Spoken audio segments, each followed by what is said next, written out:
What's going on, friends? It's Anton Daniels, and I gotta have a conversation with you guys about Teach Henley because you see how the sun is hitting me. This is no finesse, no makeup, no filters, no none of that. This is 100% Teach Henley. I use it in the morning as soon as I get up, right after I pray and brush my teeth, jump in the shower, and I'm hitting the streets because you never get a second chance to make a first impression. So even though they're giving you 40% off your first order, 20% off for life, even though you may get a free gift, forget all that, right? Because we would do this even if it was full price because it's worth that much. I'm in the streets, I'm kicking it with people, and I see Dusties everywhere. You don't want to be them. You want to separate yourself. And the way that you separate yourself is self care. Ladies get it for the fellas. Fellas don't wait for the ladies to get it for you. I'm about to hit the streets right now, and I'm feeling confident. I'm feeling great. I mean, I already got confidence, but to have that extra boost of confidence, knowing that you've taken care of yourself and you set yourself apart from all of the rest of the sheep that's walking around making bad decisions on a daily basis. And it's reflected in their actions. It's reflected in the products that they use. It's reflected in the people that they follow. And so if you're trying to level up, if you're trying to make sure that you look good, they're going to send you the pack. They're going to give you all of the instructions on how you're supposed to use it. Then make sure you get your Teach Henley. Again, 40% off your first order, 20% off for life. Get your free gift. Make sure you tap in with your boy Anton Daniels because Unc is never going to lead you wrong. I would never have you use a product that I don't use myself. Again, they've been rocking with me for a long time. Make sure you get your Teach Henley. I love you. I appreciate you. I'm going to holler at you guys later.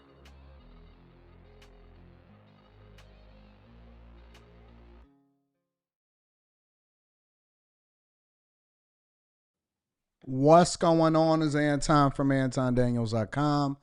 I appreciate you guys for continuing to rock with me. Thank you for tuning in for another edition of the Millionaire Morning Show. I am your host, Anton Daniels. What up, what up, what up, what up, what up? What's going on, friends and family? I appreciate y'all for continuing to rock with me. What up? What's going on, y'all? How y'all feel? It is Monday, October 13th, 2025, year of our Lord. So much going on, so much happening. Anton is back vlogging, so I've been giving y'all them vlogs. Yep, the vlogs is out there popping. So if you're not subscribed to the other channel, somebody drop it in the chat. The other channel. If you're not subscribed to the other channel, then you're really missing out. You really missing out. What's going on, family? How was y'all weekend? How was y'all weekend? I slept. We going with the glasses. I'm definitely gonna get my glasses on shortly. Just got to get my sleeves together. Fresh white shirt straight out of the cleaners. Gotta make sure that you're spiffy. Get your collars together. Got the AD shirts. Got to make sure you get the right watch to match whatever it is that you got going on outside of here. Thank you, Dion. I appreciate you, Dion Sardines. Yeah. So we got the Q show tonight. That's popping. Weekend is popping. And the people is in the building. What's going on, friends? How y'all feeling today? I'm feeling incredible. I am feeling incredible. Somebody said, I dropped a video today on the Darth Anton channel, which is basically me back vlogging. For those of you that don't know me and that you may be here recently or a little bit more recently than me crossing over on 1 million subscribers on the Anton Daniels channel and 400,000 on the Millionaire Morning Show and all of that. For those of you that may not know me, the way that I started off on YouTube was vlogging. I am an OG vlogger from 10, 11, 12 years ago. Yeah. I am an OG vlogger. What up, Courtney Egger Show? What up, everybody in the chat? Welcome to the show. I am an OG vlogger. So that is how I started off. That is how people got to know me.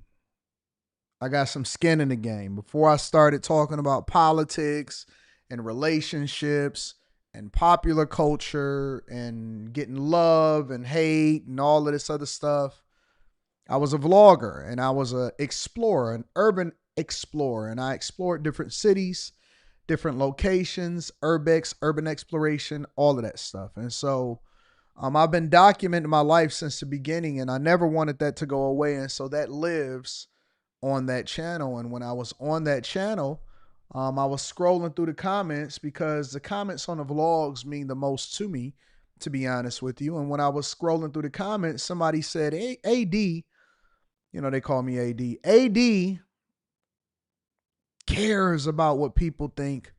He tries to act like he only cares about the bag chasers. I said, because I was complaining today, on the video that I dropped about the fact that the city of Detroit they don't do their job. If you're trying to market the city, grand openings, all of that stuff, I should be invited, right? Why wouldn't you invite literally the biggest YouTuber who grew up, raised, stayed in Detroit, first YouTuber to cross 1 million subscribers, to live, work, and play, grew up in, raised in, and still lives in Detroit, right? And then, you always going to get some people that says stuff like, no, this person did it first and this person did it first. No, they didn't. No, they didn't. No, they didn't. And that's no shade to them. God bless them. But no, they didn't. A lot of times what people don't know us for, what people don't know about Detroit is that we're fierce for the people that actually have been raised and live in a city. And it doesn't mean that we don't love people that are outside of the city or come and visit or move there, but we fierce because it's a lot of people that came afterwards, or it's a lot of people that say, well, I'm from Detroit. And usually what that means is I'm from Metro Detroit, right? All of the people that they keep mentioning, they actually from South Lyon, you know what I'm saying? They from Pontiac, Novi, Farmington Hills. They went to school out there. They was born out there. They was raised out there. They didn't really have the inner city experience. And again, it's not a knock to them, but they have never lived, work, and play. I actually was born in Detroit, went to school in Detroit, graduated high school in Detroit, never left. A lot of people also leave the city and then they go and get on somewhere else, which you got to do what you got to do, go get your money and go get your visibility. Yeah, they from Southfield. That's a fact. That's a fact. And so people will say, no, they not. A lot of times when people, like, you want somebody to know where you're from, you usually, and it's not even a knock to them really, because a lot of times people will say, well, I'm from Detroit, because people don't know the other cities out in the suburbs, right? They don't know what a Royal Oak is. They don't know what Birmingham is. They don't know it. Unless you're actually in the city, you don't know nothing about that, right? So they'll say, oh, I'm from Detroit. No, you're not. You're not from here. And so they may be from Michigan. It may be some people that got to 1 million plus and they bigger YouTubers from Michigan, but they're not Detroit. And it's a difference. Homegrown, raised, never left, still here, It's a completely different conversation. So somebody was saying, oh man, Anton cares about this type of thing. And it's not that I care about what other people think. It's similar to the theme of this show today, in that you want to be recognized as great for your accomplishments. The awards don't bring money, right?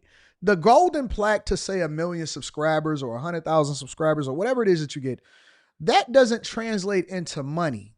Okay. So it's no inherent value, but men, real men, and I guess this is a conversation for men that actually understand what it means to be a real man, a man that understands family, a man that understands legacy, a man that understands spirituality, a man that impacts their community, a man that wants to give back to their community. The reason why people are philanthropic, the reason why people donate to universities, their alumni, the reason why people give back to their city, the reason why people give scholarships is not just because they care about the people, they also want to be heralded.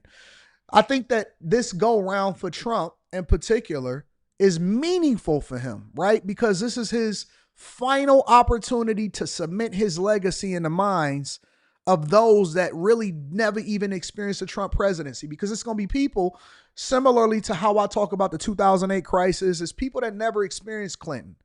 They can only read about it. They can only hear about it from people that actually was there, right? It's people that never ever experienced the Bushes or the JFKs or any of those type of people. And so when you talk about legacy, when we talk about Obama, right, it's different when you lived it versus what people remember you for. Do you understand what I'm saying? So when Trump does things this go round, I believe that there's no inherent value to Trump to go and clean up these cities. I don't believe that there's any inherent value to his family to go and remove all of these illegal migrants out of the country. And I think that that's a good thing, because you truly have to be a servant of the people. right? When people say, oh man, Trump is authoritarianism, no, you just don't understand that you've been living in poverty for so long that you used to poverty. And when somebody try to take your poverty away from you, oh no, you don't even realize what it's like to be free. And some people don't want to be free because freedom means that you actually have to work. Freedom means that you actually have to be accountable. Freedom means that you actually have to take responsibility for the lot that you have in life, and you can't blame anybody else for your problems. And so I believe also that our communities have been cursed with generational trauma, and that we think that holding on to poverty gives us some sense of self-worth. That's why we claim neighborhoods that we don't own. That's why people join gangs, because they want to have some sense of belonging and normalcy amongst praise and people acknowledging you. Even if it's bad, sometimes people go and they do things for acknowledgement, for visibility, because they want to be remembered, right? And if we bring it back to the vlog, right? And this is why I love vlogging, because the reason that I got into vlogging in the first place was because it actually painted a picture of what my life was like when all of this is said and done. When you get out of here, when you retire, when you gone, what do they have to go off of? Are you going to let somebody else tell your story, or you want to tell your story and let the chips fall where they may? And so it's important for me to be absolutely transparent. So do I care what people think? No. Do I care about my legacy? The legacy that you craft after everybody gets done complaining? It's meaningful to me. Every real man wants to have a great legacy. It's just the truth.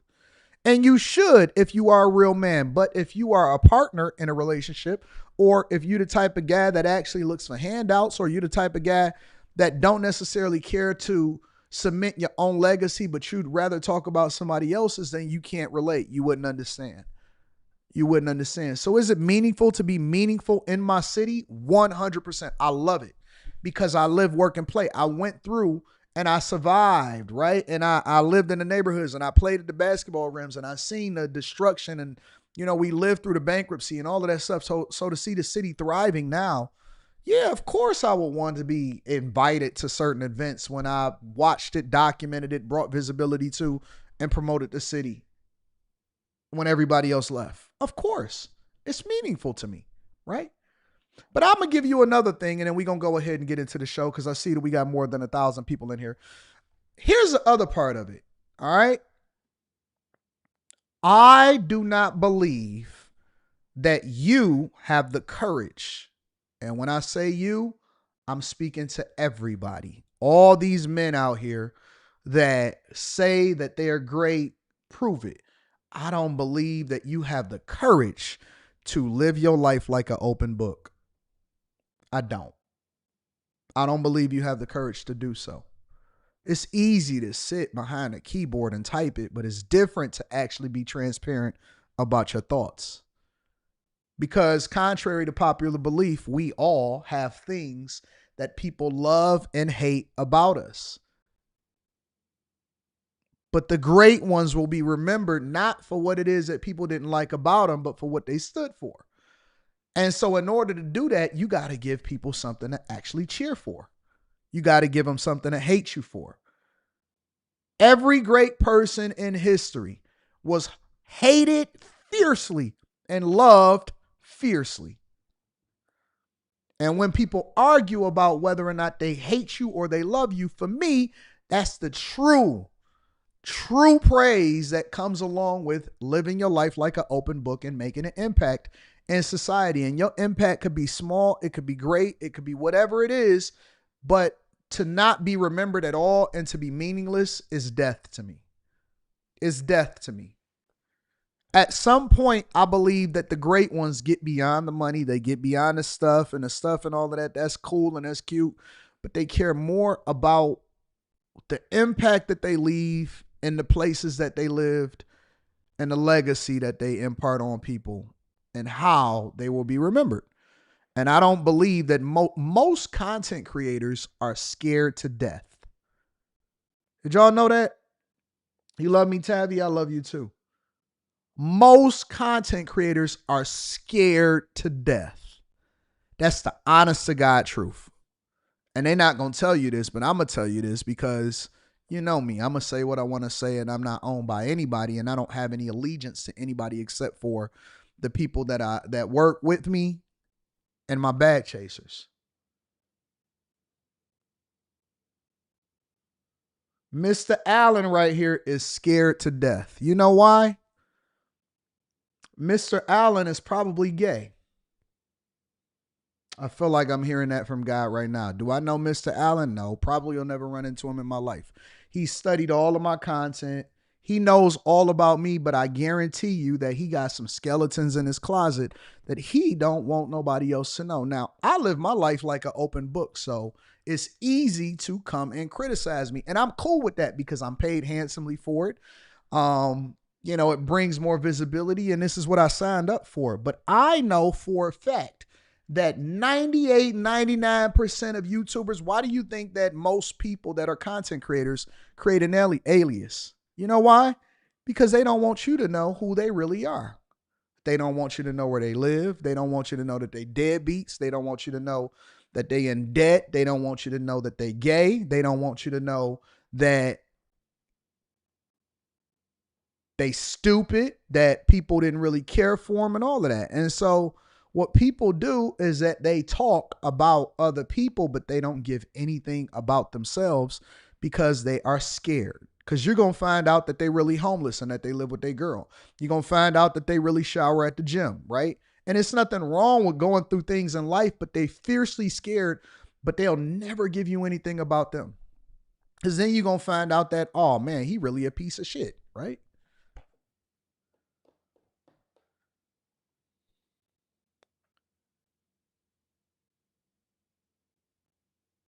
You're going to find that out. You're going to find out that he a pillow biter. You're going to find out that Mr. Allen is a pillow biter. You're going to find out that Mr. Allen is a pillow biter, right? You're going to find out that they've been to jail and they fierce about making sure that nobody finds out that their boyfriend that was in jail get out of jail, because then he might say, hey, Mr. Allen was gay. And it's nothing wrong with you living your truth, big dog. You know what I'm saying?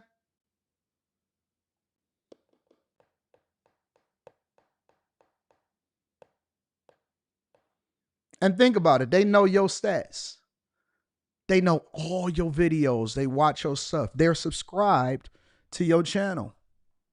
You can't talk in here unless you subscribed. Another Alan Trent. And no matter how much I talk about them, they gonna stay here. You know why? Because they fans. You a fan, you a fan, you a fan. So I don't block them because I want them to stay active. I want them to stay engaged. I want them to continue to bring visibility to the algorithm. You know what I'm saying? I love them. It's like going to the garden. You know what I'm saying? You love them. Malik, Allen, they all the same. You don't see them in real life. You see them on the internet, Twitter fingers. They type hard, but your legacy is going to be defined by how authentic you are. Remember that. So I'm going to continue to vlog. I'm going to continue to be transparent.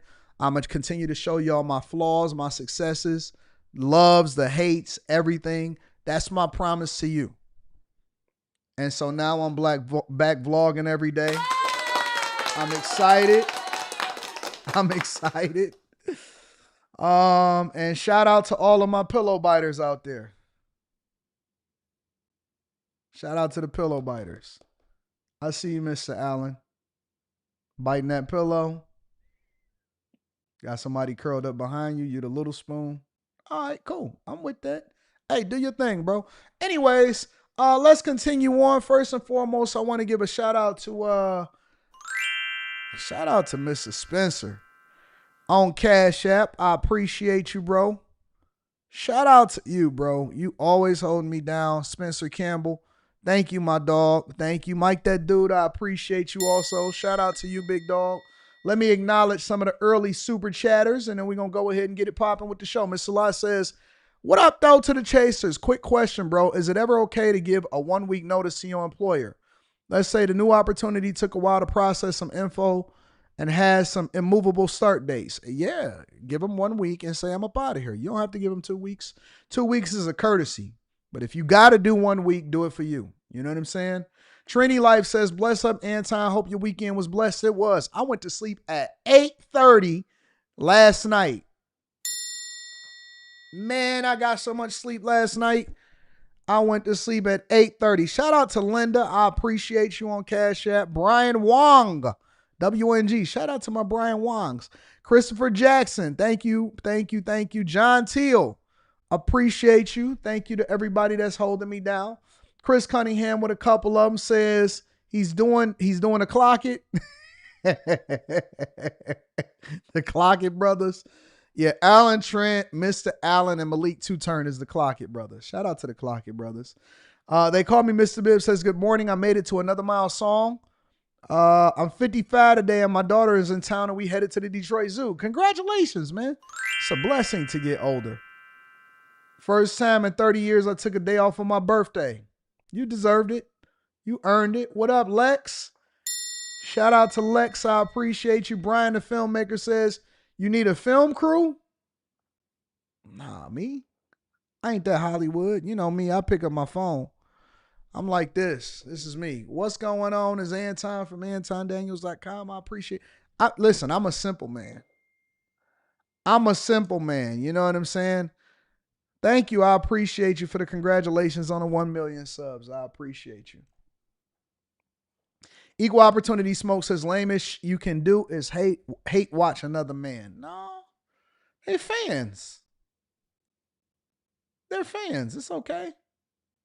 It's okay. Stock Club.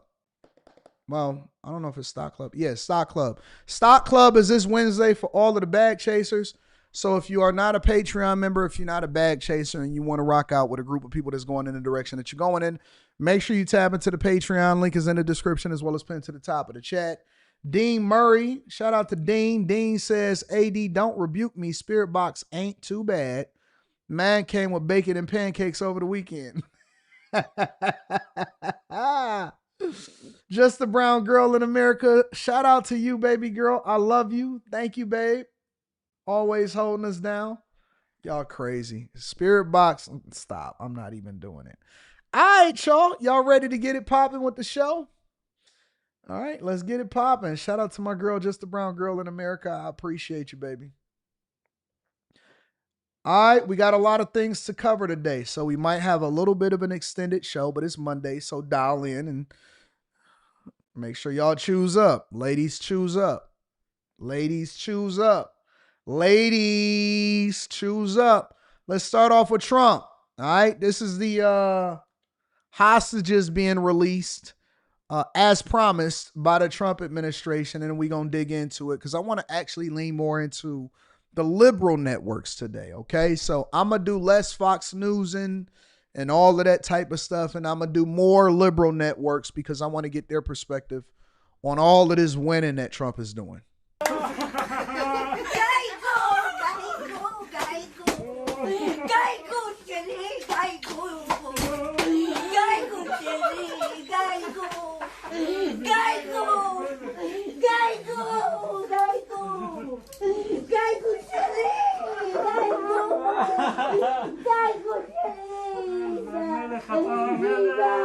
אתה בבית! אתה בבית! אתה בבית! מלך! מלך! מלך! מלך!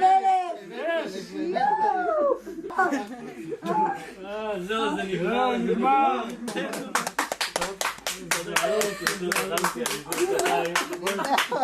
אתה יודע, זה טל ועומר דבר ראשון שאלו. עליך! אני חולה עליך, אני חולה! יואו, אני כל כך אוהבת אותך! הבן שלי חזר הביתה! יש! יש! יש! יש! יש! לא מאמין. נכון, זה מאושרת, זה המשפט של הצוות שלך. הכי מאושרת. הכי מאושרת. הכי זהו נגמר. שמע ישראל, אדוני אלוהינו, אדוני אחד. ברוך אתה אדוני אלוהינו מלך העולם שהחיינו וקיימנו והגיענו לזמן הזה. עצם חיים שלי, האור שלי, הלב שלי, הלב שלי, הלב שלי. די, זה מאחורינו. נשמות שלי. שנתיים, יום יום. חיים שלי כפרון עליך. הלב שלי. חזור לי החיים. תודה להשם שהחזיר אותך חי. תודה.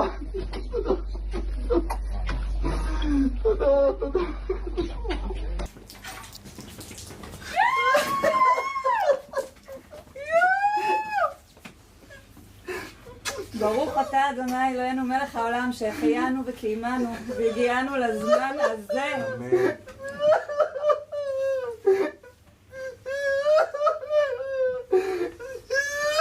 So, for those of you that may be just tuning in and you're trying to figure out what is going on, of course, Trump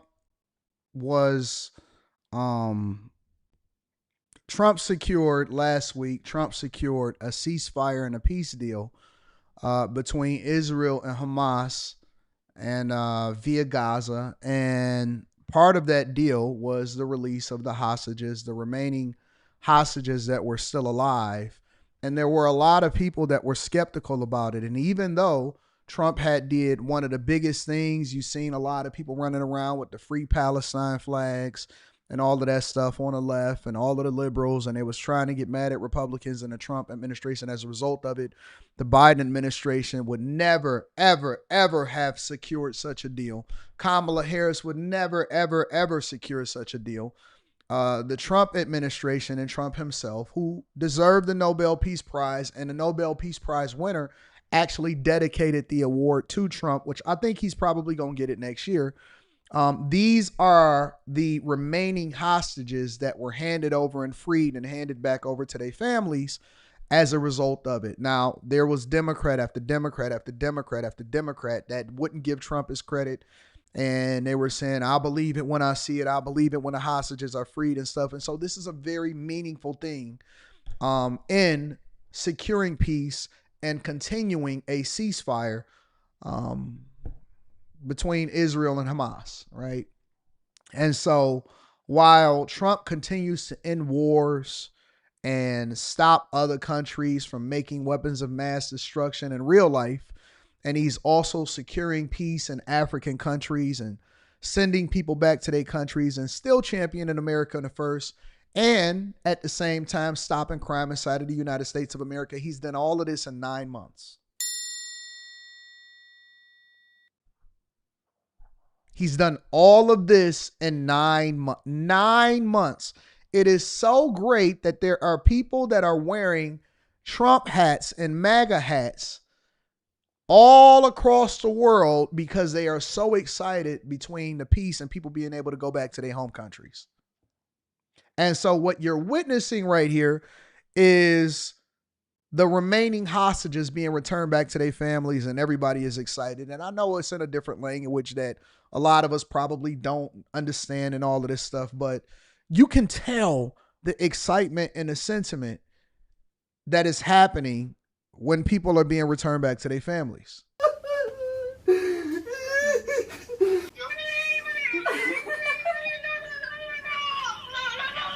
תראו איזה גבר, תראו. איפה הם פה? רועי התחיל לתת.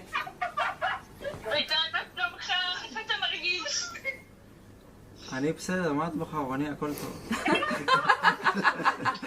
נועם, בוא.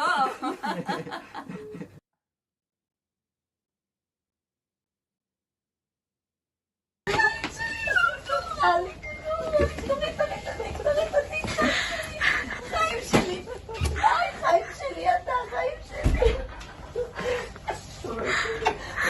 שלי, חיים שלי, חיים שלי, אתה אלוף גיבור, כפרה עליך אני, כפרה עליך אני, כפרה עליך אני, כמה החיות שלך מחכות לראות אותך, ואילנה, חיים שלי ונוני, כל העולם חיים שלי, אתה, בטח, החזירו לי אותו אחרי 4 ימים, אתה לא מבין, טונטון, אתה לא מבין, חיים של אמא. כפרה עליך אני, כפרה עליך אני, זה החיים שלי, אתה רוצה לשתות, כפרה עליך, לא כפרה. So you get the sentiment, and they were released and you know, different documentation, and so the Trump administration got it. So now we're gonna go over to CNN and get their take on it with this whole hostage release, securing this ceasefire and peace deal, and we want to understand what the left really thinks of it. Looking at live coverage and live pictures from Ben Gurion Airport outside Tel Aviv. That, of course, is Air Force One. President Trump is expected to arrive there very shortly. This after addressing the Israeli parliament, the Knesset, on this historic day, a day when all 20 of the remaining living hostages who had been held in Gaza for 738 days, they are now free. During his speech to the Knesset, President Trump was greeted by really a thunderous standing ovation. You can hear the gavel right there. This after the U.S. brokered a ceasefire between Israel and Hamas. The president called it, the quote, the historic dawn of a new Middle East. Let's listen to a brief moment of that speech. In an unprecedented achievement, virtually the entire region has endorsed the plan that Gaza will be immediately demilitarized, that Hamas will be disarmed, and Israel's security will no longer be threatened in any way, shape, or form. All right, we have pictures now of where President Trump is headed. That's Sharm el-Sheikh in Egypt. He will attend a summit which is ostensibly on the future of Gaza with the leaders of 20 other countries there. But just a look at the signage that they have up as they are going to be arriving. Peace in the Middle East. I mean, this is setting up to be, they are setting a high bar for what they want to accomplish on a very big day. And you can see a podium there, lots to come here. And as we are going to begin a very long road to recovery. Let's get back to Tel Aviv. That's where CNN's Kaylin Collins has been standing by reporting all morning. Just amazing moments after amazing moments that we're watching play out. Really history, Kaylin. Yeah, and moments that weren't guaranteed for these families. Obviously, they'd been advocating for more than 2 years for those moments to happen, to be reunited with their loved ones. And you just showed those helicopters. They've been flying overhead where we are all day, Kate, because they're landing just past Hostages Square, where Clarissa has been reporting from, at the hospitals here, ferrying those hostages back and forth. They were able to have initial medical checks, reunite with some of their loved ones, and then go on to hospitals for further evaluations where more of their family members could be. And you've just seen those beautiful moments playing out, including people who were kidnapped together into Gaza and finally being reunited in this moment. And so we've seen that play out before in previous hostage releases, but now seeing it play out this time, obviously it just hits really close to home for so many people here as they're breathing a sigh of relief here.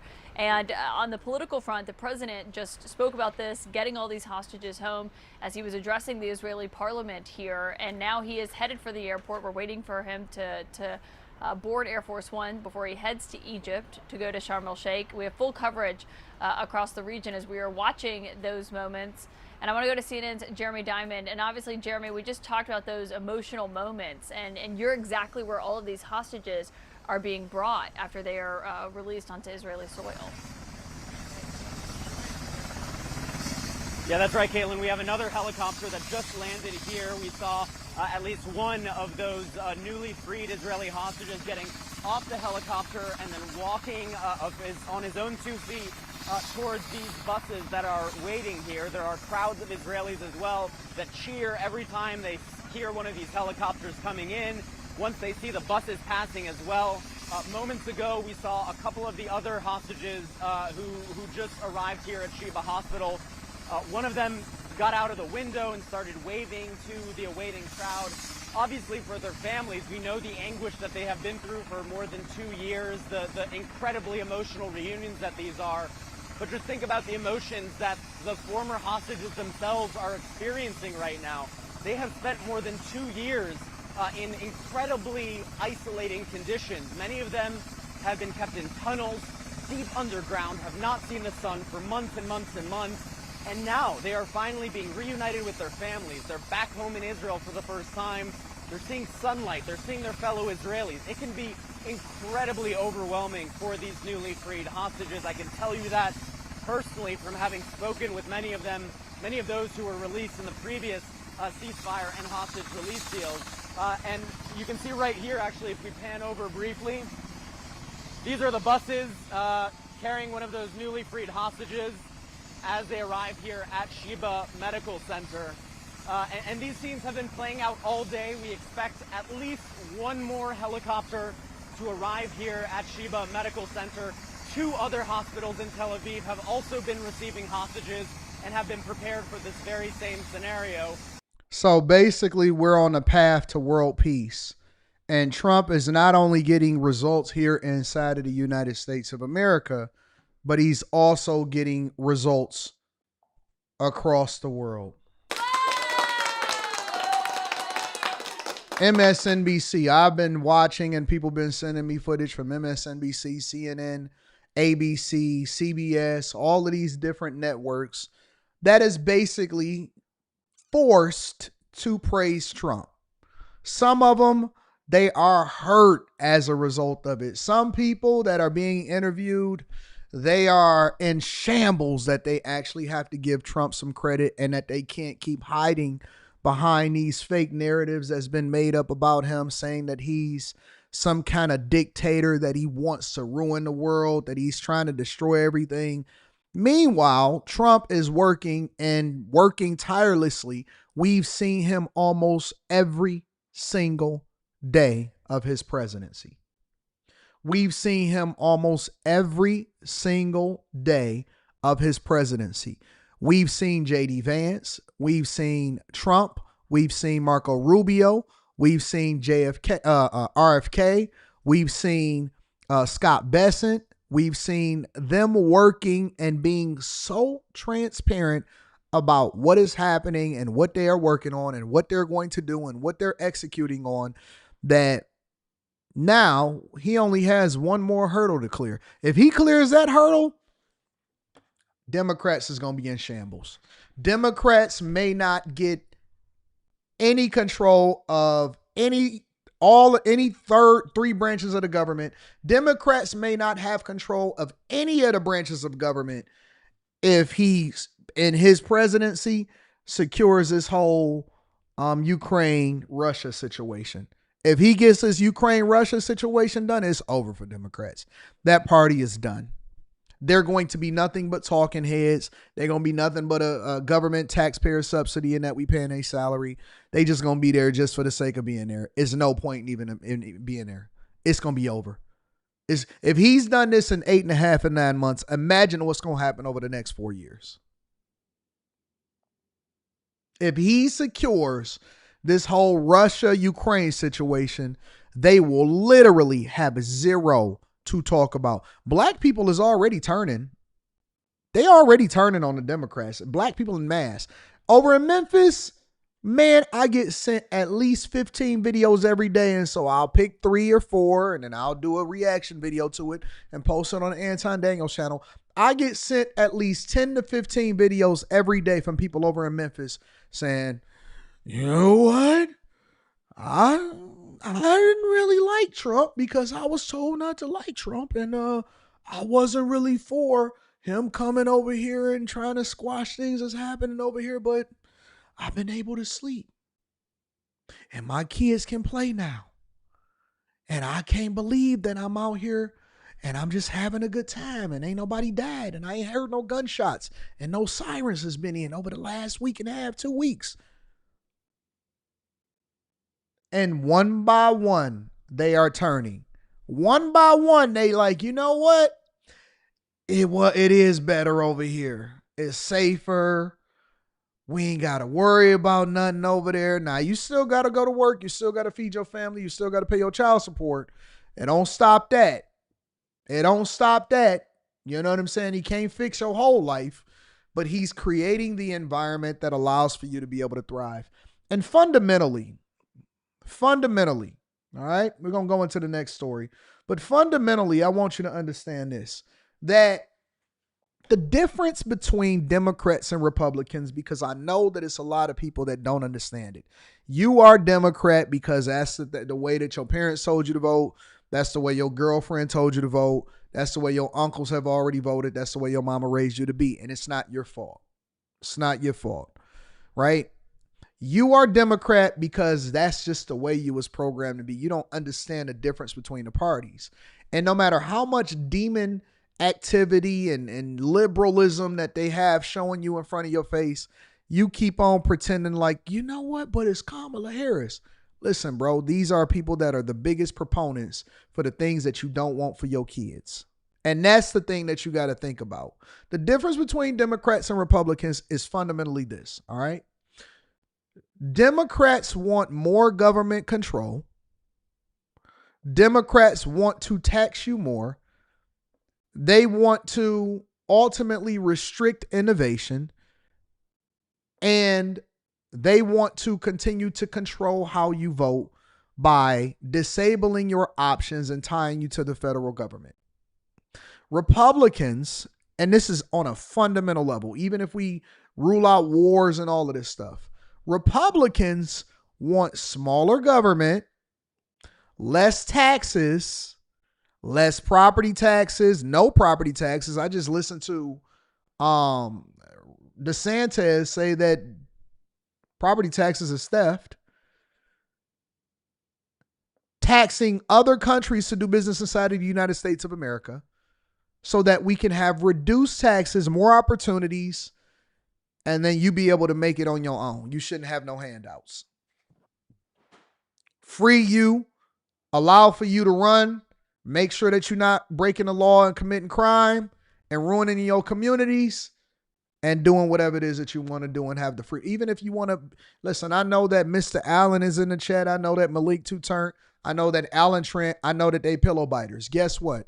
Republicans don't care if you a pillow biter. They just don't want you to put it in the schools. They just don't want you promoting it in books. They just don't want you to try to go into a woman's bathroom just because y'all pillow biters. That's the difference. We're not morally for what you do, but we are governed by our Constitution. And so we want you to have the freedom to do what you want to do in your bedroom as long as you're not hurting nobody else. People don't even know that. We're not against you being a pillow biter. You can bite as many pillows as you want.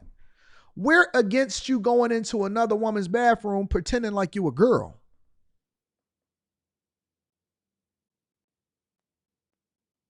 People don't even know that. There's plenty of gay people that are a part of the Republican Party, and we ain't even tripping. We don't care if you like men. We don't care if you like men that like men. Only thing we asking you to do is to go get tested and to tell your wife that you like men so that you don't bring her a disease. That's all we saying. We're not tripping off of that. Now, we may fundamentally disagree with you. I disagree with a lot of things that people do. But that don't mean that I'm going to restrict your right to go and get your butt ate by another man. Do you? That is the freedom that you have now. If you was, and it's funny. Ain't it funny this, right? This is the funniest part about this whole conversation. And we're going to go over to the next thing.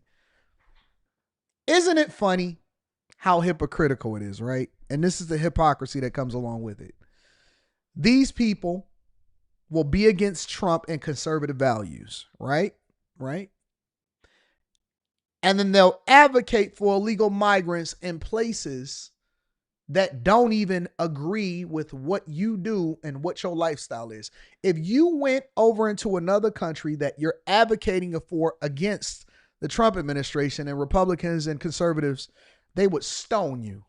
They would throw you in jail for publicly having affection for another man. for dressing up like a woman and going into a woman's bathroom.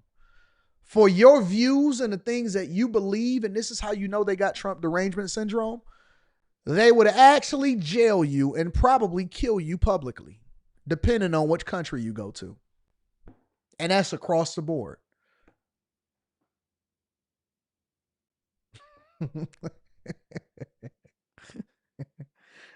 So, if you are a man that like men raining on your parade, come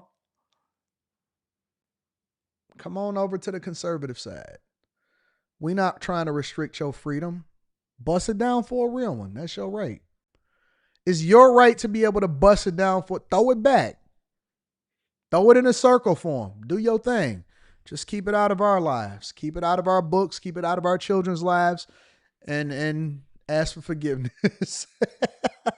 And stop joining the church choir. You know what I'm saying? Make sure you guys tap into the Patreon. Link is in the description as well as pinned to the top of the chat. Again, let me give a round of applause for Trump for freeing the hostages. Do your thing, bro. Ain't nobody trying to stop you. Shout out to the 1 million subs and 400K on this show. Shout out to Malachi, Andrew Chapman in the building. I appreciate you, bro. Lisa. What up, Lisa? What up, Lisa? Shout out to you. I appreciate you for the fireball. Thank you. Hold on. Wait. I see a lot of emojis acting like y'all discussed it. I don't believe you. Listen. You know, I don't want to get too derailed because we got a lot to cover today, all right? I don't believe that all of y'all are as disgusted as you say that you are. Because y'all be out here doing some crazy things. Y'all call me vanilla when we get on the panel and I say, oh, no, I don't want to do that. I'm straight. Let me just have my one-on-one session and I'm good and all of this other stuff. I talk about, you know what I'm saying, just doing regular people stuff and having regular box. And y'all be acting like, nah, dog, you ain't never got your butt. Like, no, nigga, I don't want that. The statistics say, based off of STDs and the way that these people is living their lives and all of this stuff, the statistics say that like more than half of these people that's watching this show right now may be pillow biters. Don't do no performative stuff for me. You ain't got to do your performative stuff for me. Now, maybe you trying to change your life and maybe you trying to get that demon off your back. But y'all, no, listen. I don't believe you. I appreciate me being vanilla. I'm vanilla as vanilla can be. And I'm cool with that. I don't need no extra. Y'all watching too much porn. You're doing too much. You're on the dating sites. You got to be in the mix. Keep on letting men hit on you and break down that barrier every single day. You keep on going to the spots where all of the men's are and they keep on hitting on you. Man, come on, man. This ain't nothing. You want to be in the Hollywood circles. Man, I don't believe y'all. I genuinely don't believe them. And so, listen, you ain't got a front for me. I don't believe these people. You know what I'm saying? Don't front for me. I'm trying to get you out of that dark space. But the first way that you get out is that you got to be honest with yourself. Just a Brown Girl in America says, also, I found out a Dusty made a video about me. Really? Well, now you being successful. You know that's the first sign of success.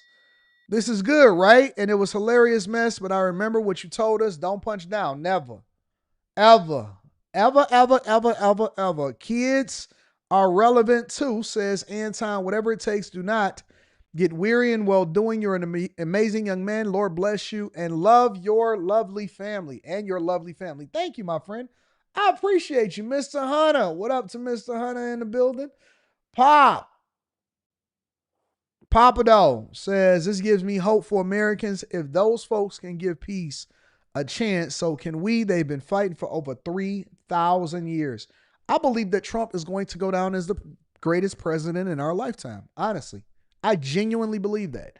Nichelle says, can you imagine how much more President Trump can get done with ease if the Democrats would stop trying to get in his way? This is just year one. It's going to be a great ride. Mr. Lott says, Fellas, be unapologetic with your political thoughts. I promise you, see still going. Actually, women want you to give them direction. They want you to be a leader. They don't want guys that keep on telling them what they want to hear.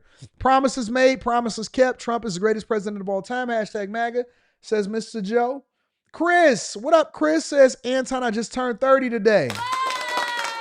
I'm a welder from New Jersey. Thanks for being a role model. Any recommendations on getting more money in my field? You just got to do side jobs. You got to do side quests, big dog. Your side quests are going to lead to a different business and a new business, and then you're going to wind up starting a business, and then you're going to start making so much money that you'll be able to hire people, and then you're going to have to leave your regular job alone because it's going to pay too much money for you to stay. Side quest, big dog. Go and start putting yourself out there to do side jobs. Dave, what up, Dave? Says, hey, Anton, did you see that Qatar is getting a military base in Idaho? Yeah, I did see that. I did see that. And so I plan on covering that this week. However, we got so much to cover today. So what I'm going to do is I'm going to pivot, and we're going to talk about layoffs now here as a result of the government shutdown. Make sure you guys hit a like for the algorithm, subscribe to the channel, and turn on your notifications. The president's trip to the Middle East tomorrow comes as the federal government shutdown approaches its second week. Yesterday, the mass firing of federal workers appeared to get underway. In a court filing, the budget office said more than 4,000 employees across several agencies will receive layoff notices, but noted the situation is, quote, rapidly evolving. It's an attempt by the White House to exert pressure on congressional Democrats to end the shutdown. Torian Small is at the White House with more. Torian, good morning. Good morning, Dana. Senate Minority Leader Chuck Schumer responding to those announced layoffs, calling it deliberate chaos as the shutdown stretches into another week. It's a shutdown stalemate. We're not in a good mood here in the Capitol. It's a somber day. Defeated and frustrated, lawmakers left Washington Friday, pointing fingers with no resolution in sight. Republicans have the House, the Senate, and the presidency. They decided to shut the government down. They have a simple choice in front of them. Open up the government, quit playing politics. The Senate will take up... Democrats don't realize this, and it seems like it would wake them up and help them to realize, hey, listen, everything that we're doing, we're losing. Everything we've done, we've been losing. This is absolutely killing them. Everybody, and I mean everybody, is against them. Nobody is waking up in the morning and saying, you know what, Hakeem Jeffries, keep doing what you're doing. You know what, Nancy Pelosi, keep doing what you're doing. You know what, Jasmine Crockett, keep on preaching whatever it is that you're preaching. Nobody, and I mean 0 people, are waking up today and like, you know what, Democrats, we see what you're doing, and we need you to keep on doing exactly what you're doing. Nobody, the main thing, because they have no leg to stand on, the main thing that they are advocating for is extended health care through Obamacare that basically helps illegal migrants here inside of the country before they get deported. You're willing to let the whole thing just continue to crumble. Now, we know that Trump don't bluff. Trump don't bluff. He didn't bluff with the tariffs. He didn't bluff with the Department of Government Efficiency. He didn't even bluff with Elon Musk.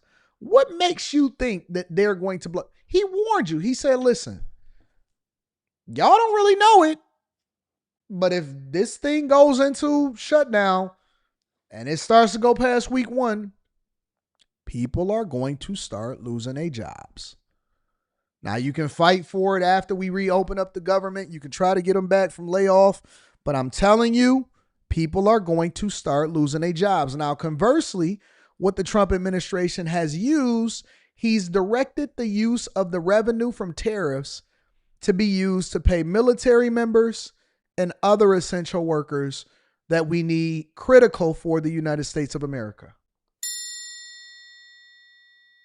And you know why Democrats are also switching over?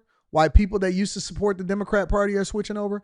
You know what he's mandated? He's mandated for them to use the money that they're generating from tariffs to pay military workers or military members and to make sure that people are getting their money when it comes to social services.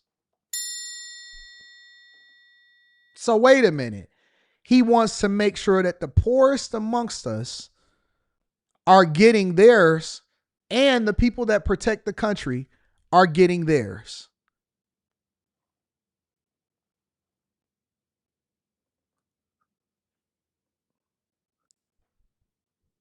Dueling stopgap legislation for a 9th time, Tuesday the 14th, one day before federal employees and military members miss their paychecks, while Speaker Mike Johnson will keep the House closed. This is not a strategy call to keep the House working in their districts right now. There's an urgent necessity of it. The Trump administration also made good on its threat of mass layoffs if Congress doesn't reopen the government. OMB Director Russ Vought posted on social media, quote, "The reductions in force have begun." And President Trump confirmed in the Oval Office Friday it will be targeted. How many layoffs have you authorized for this first round, and from which agencies? And it will be Democrat-oriented because we figure, they started this thing, so they should be Democrat-oriented. Democrats are calling it an intimidation tactic. Donald Trump and his toxic administration have been laying off federal employees and engaging in mass firings since day one of his presidency. And this is just a continuation of their unlawful actions because cruelty has been the point from the very beginning. People gonna start getting, listen, the 15th is 2 days away, and when that paycheck don't hit, it's, you know what? That's when you're gonna start seeing an uncomfortable conversation being had. When you start hitting people's money and hitting people's paycheck, it hit different. It hit way different. It's a whole nother conversation. This is JD Vance. And I told y'all that I was going to lean on more liberal news today to get it from their perspective. All right. This is JD Vance speaking about the Trump administration laying off workers. I do want to turn to the big news here back at home, the ongoing government shutdown. I want to play you a little bit of what President Trump had to say about shutdowns past when Barack Obama was president. Take a look. If there is a shutdown, I think it would be a tremendously negative mark on the President of the United States. They're not going to be talking who the head of the House was, the head of the Senate. I really think the pressure is on the President. If you were president, what would you do? Well, very simply, you have to get everybody in a room. You have to be a leader. The President has to lead. You have to get the people in a room, and you have to get a deal. Mr. Vice President, by President Trump's own calculus, the pressure is on him to get everyone into a room and get a deal, is it not? Well, Kristen, I wouldn't focus on the political pressure to get a deal. We really don't care what the poll numbers say. But what about what President Trump said? What's good for the What American about what people. Mr. Trump said, his own words? The one thing that I don't like about NBC, MSNBC, CNN, and all of these places sometimes, and I'm cool with pressure on politicians, regardless of whether you're a Democrat or a Republican. I'm okay with the pressure questions. I'm cool with them showing previous clips. I'm okay with that because I believe that JD Vance can answer the question effectively, but you got to actually let them answer the question. You have to let them answer the question. If he's 4 words in and then you stop him, you have to let him answer the question. And then you can follow up and put more pressure and say, hey, I don't think you answered the question the way that I asked it or whatever like that.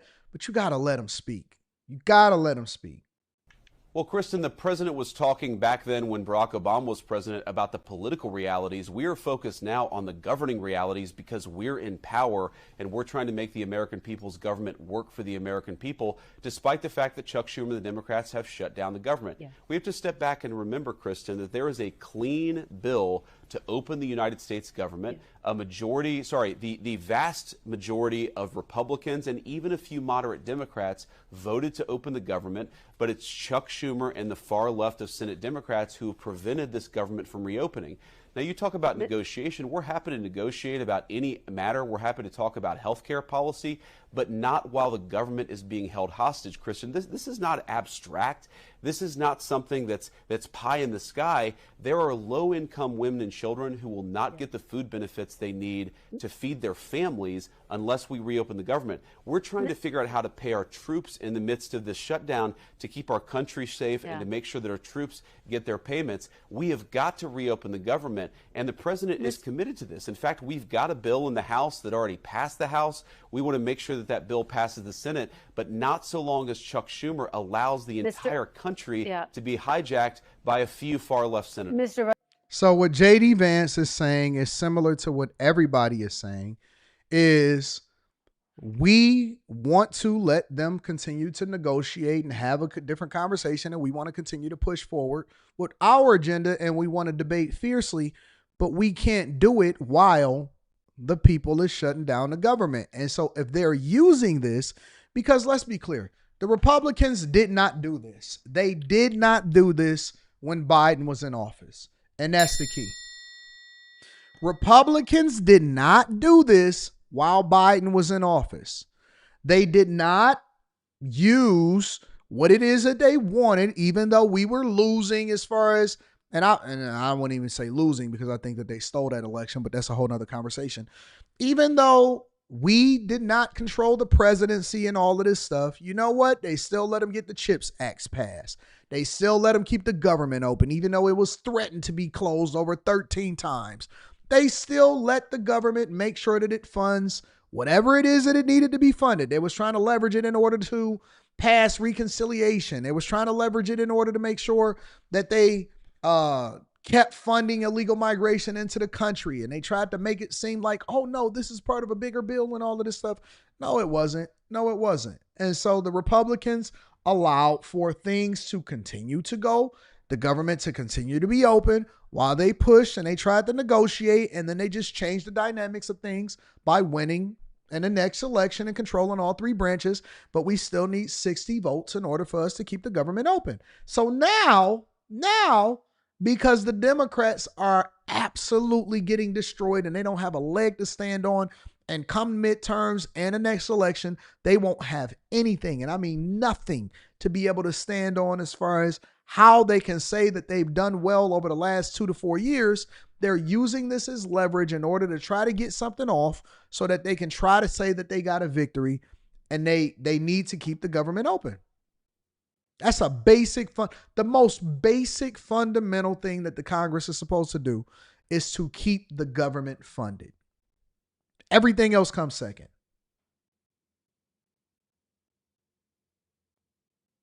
Everything else comes second. You have to keep the government funded. Vice President, we still have a lot to get to. You are in power, and the administration has begun layoffs of thousands of federal workers.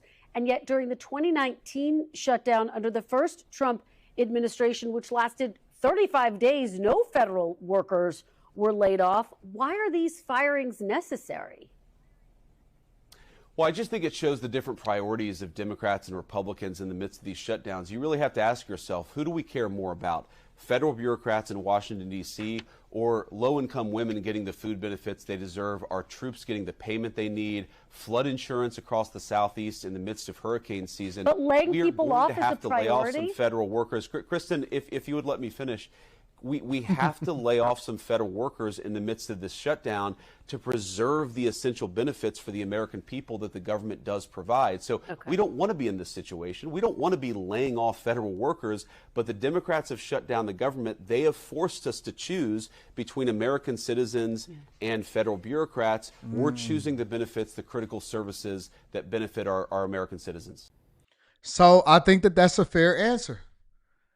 I think it's a fair answer. If we are in a position where we got to choose A or B, we're going to choose A, and we're going to make sure that the people get the essential services, that our military is getting paid, and we're going to do whatever it is that we got to do in order to ensure that money goes where it's supposed to go. That's essential, and everything else is a plus. So now you've changed the dynamics of things. We told you that we were going to lay off workers, and you didn't believe it. And so now not only are people losing paychecks, they're going to lose paychecks permanently, possibly.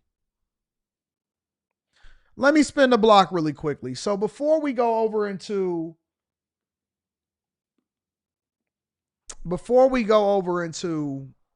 reading super chats, I want to go. I've been looking forward to. I haven't seen this. I said that I was actually going to review this live instead of watching it and reviewing it on the Anton Daniels channel. Nancy Pelosi, ladies and gentlemen. Nancy Pelosi. Now, I think that Nancy Pelosi could quite possibly be one of the most despicable switch up people that I've ever seen in my entire life. If you look at who Nancy Pelosi was versus what she's become in her older age, it's despicable. You know what I've always wondered before I play this? You know what I've always wondered? What's the point?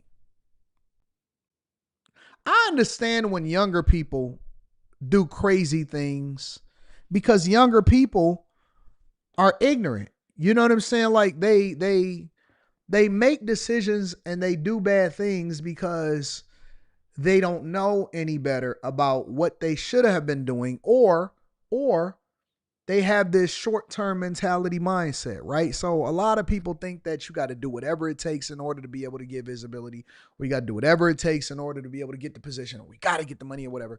And so they don't have the long-term vision for how they impact other people or what their legacy is going to be. And so they'll finesse.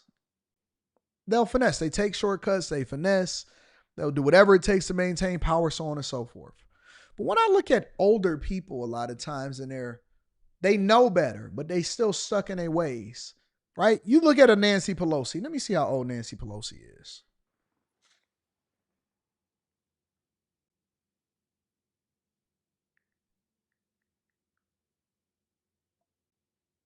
Nancy Pelosi is 85 years old, bro. Nancy Pelosi is 85 years old. I'm going to put that poll up in the chat, Denroy. I'm going to start putting polls up in the chat, and I'm going to let y'all vote on who y'all think fault it is. Is it the Democrats' fault or is it the Republicans' fault? Nancy Pelosi is 85 years old, fam. She has very few years ahead of her than she has behind her. I kind of look at it like this. I look at it like an old hoe. I'm not saying that Nancy Pelosi is a hoe. I'm saying that I look at it like an old hoe. Now, when you go in the church, a lot of times, the older women used to be younger women and they used to bust it down for a real one. Sheesh, listen to me. Hear me out. The older women at one point, they was as pretty as you, sheesh. You don't even know that, do you? You look at these women and they got these wrinkles and they walking around with they big hats on. Oh, God.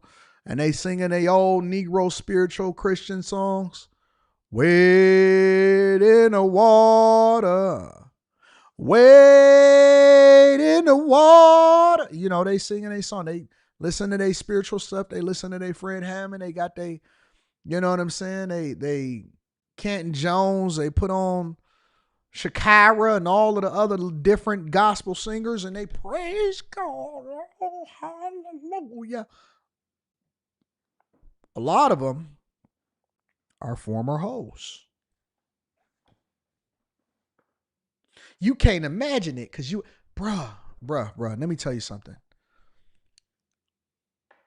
I seen a picture of a woman. I seen this picture of a woman, and she was a old lady. Like she looked crazy old. Like she, you know, like the flabby arms and like the hard skin and stuff like that. And I seen a picture. I said, "Oh, who is that?" And it looked like a model. I mean, looked like a straight up model. Oh, that was me when I was 23 years old. I was coming in my on a different situation. I was coming in my building, or I was coming down out of my building, and I was leaving out. And she said there was this lady in there. She said, Anton, I want to show you something. And so she one of those nosy people. You come in, she give you all of the 411 and what's going on and who doing what and all of that stuff, right? So she sit in the lobby a lot. And she got some money, I guess, that her ex-husband left her or whatever. And so she stays in the building. And she said, I want to show you something. And I said, oh, okay, let me see it. She says, who was it? She was with somebody famous. She said, remember when I was telling you that I used to hang out with I forgot what it was. I said, yeah. She said, this is me and them. And she was bad. She was bad. Straight up. She was bad. She looked good and she was with him. And you could tell she was living a life and all of that. So a lot of times what y'all don't realize is that these older women that wade in the water, a lot of these older women at one point looked like you.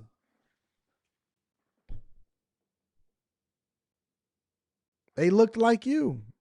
You don't know that, but they look like you. We all gonna age. That's why you shouldn't put too much stock into all of that foolishness, because we all age. It's the character. It's whether or not somebody got a good attitude. It's whether you want to spend your time with people, because eventually we all get old, right? And we got methods to keep your neck tight. I seen Kris Jenner over there the other day, and she was looking like just like Kim Kardashian. I said, how old is this lady? We got different methods, but eventually we all get old. And so my point of this whole conversation is, as you get older, you are supposed to actually get away from the superficial things that don't mean anything anymore, because you've lived life. Even at 43 years old, the things that mean something to a 22, 23-year-old, I talk to my daughter. My daughter be like, oh my God, we got to get this car. We got to get that car. M3 competition, G80 and all of this stuff. And I'd be like, oh, okay, I don't care. The things that's meaningful to me is not the things that's meaningful to her, but it's meaningful to me because it's meaningful to her, right?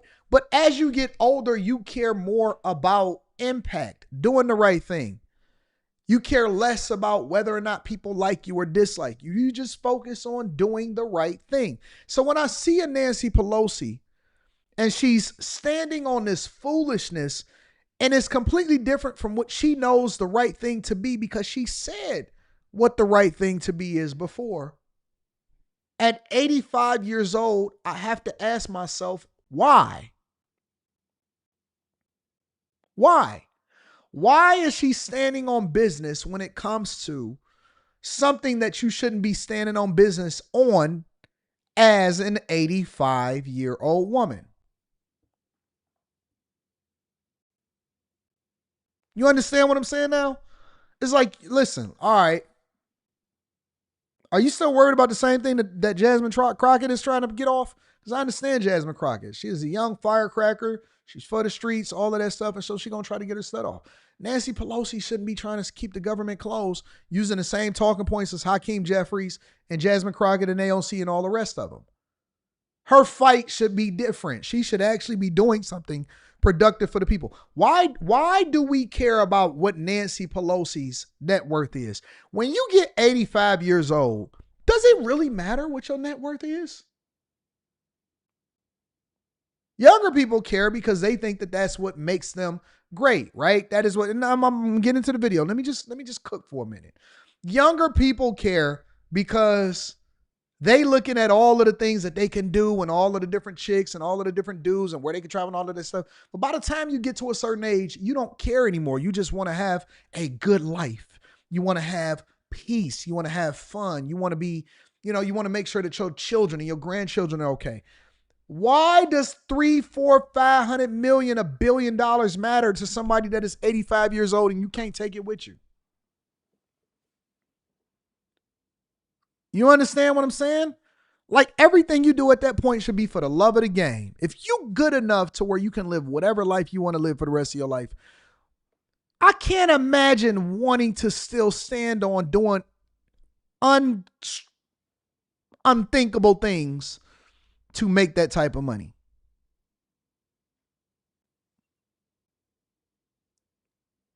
You see?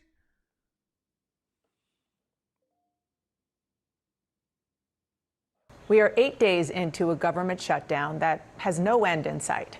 Joining me now is a veteran of shutdown fights that seem to roil Capitol Hill every few years, the former House Speaker of the House of Representatives, Nancy Pelosi, is here at the table. Day 8 of the government. First of all, thank you so much for being here in person. We are day 8. This is a real stalemate, unless you know something I don't. But right now what we're seeing is President Trump and Republican leaders are saying they're not going to negotiate on extending the health care subsidies until the government reopens. So I guess my first question is, what's wrong with that position? Why not open the government and then negotiate? The government was opened, and then the Republicans closed it because they did not want to extend health care subsidies. It means that it will raise the cost of health care to America's working families. They had their chance for all of this, but they didn't do it. Now they're saying, oh, if you open it, we'll do it.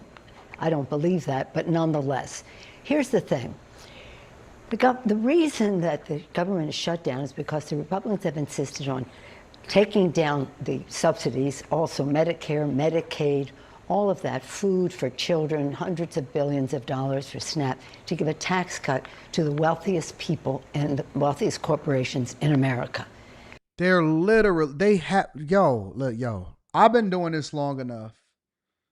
Content creation. I've been doing content creation long enough and been following fiercely every single thing that's happening to know when people get it. Have y'all remember when they did that video last year during the election where the different news stations and stuff like that were all saying the exact same script, no matter where they were in the country, if you were local or if you were national and all of this stuff? They give Democrats talking points and then they say the exact same script.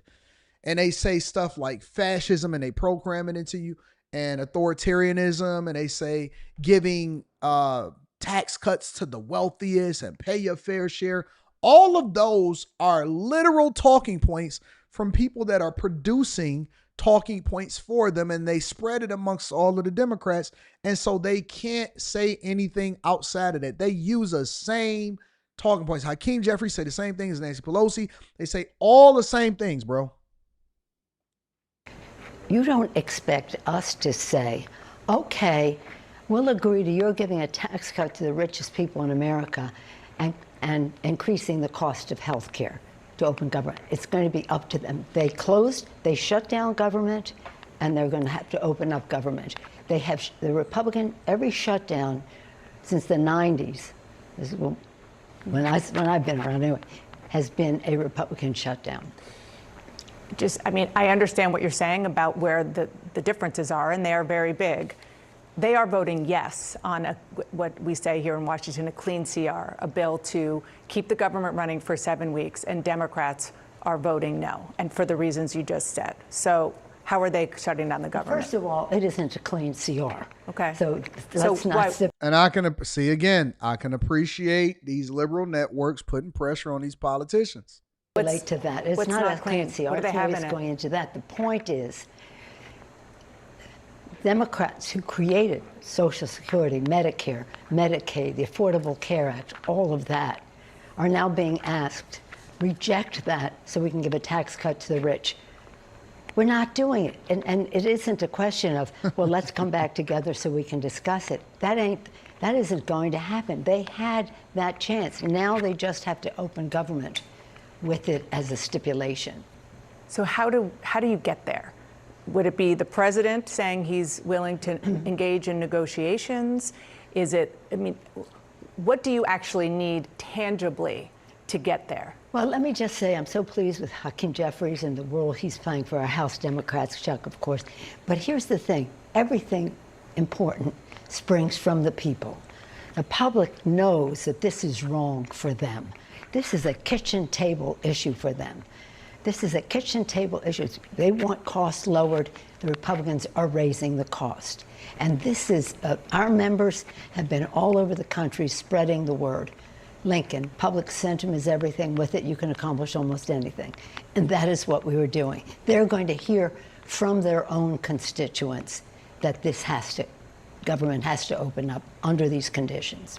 And the conditions are that you want them to just automatically raise or extend, I should say, the subsidies for Obamacare? Yeah, not to cancel them, but also it has to be in the law. When It you can't say be their cancel, word, they whatever that means. expire at the end of the year. Yeah, so they must be expired. Without any kind of negotiation over it, because they want reforms. What reforms do they want? They wanted to reduce. They want. Does she So own you her? just don't buy any What of do you it. mean reforms? I'm just telling you what they've been on TV saying I know, constantly. but that's what they say on TV. But look at history. Look at the experience. When he was president before, he was going to whatever. He said Obamacare sucks.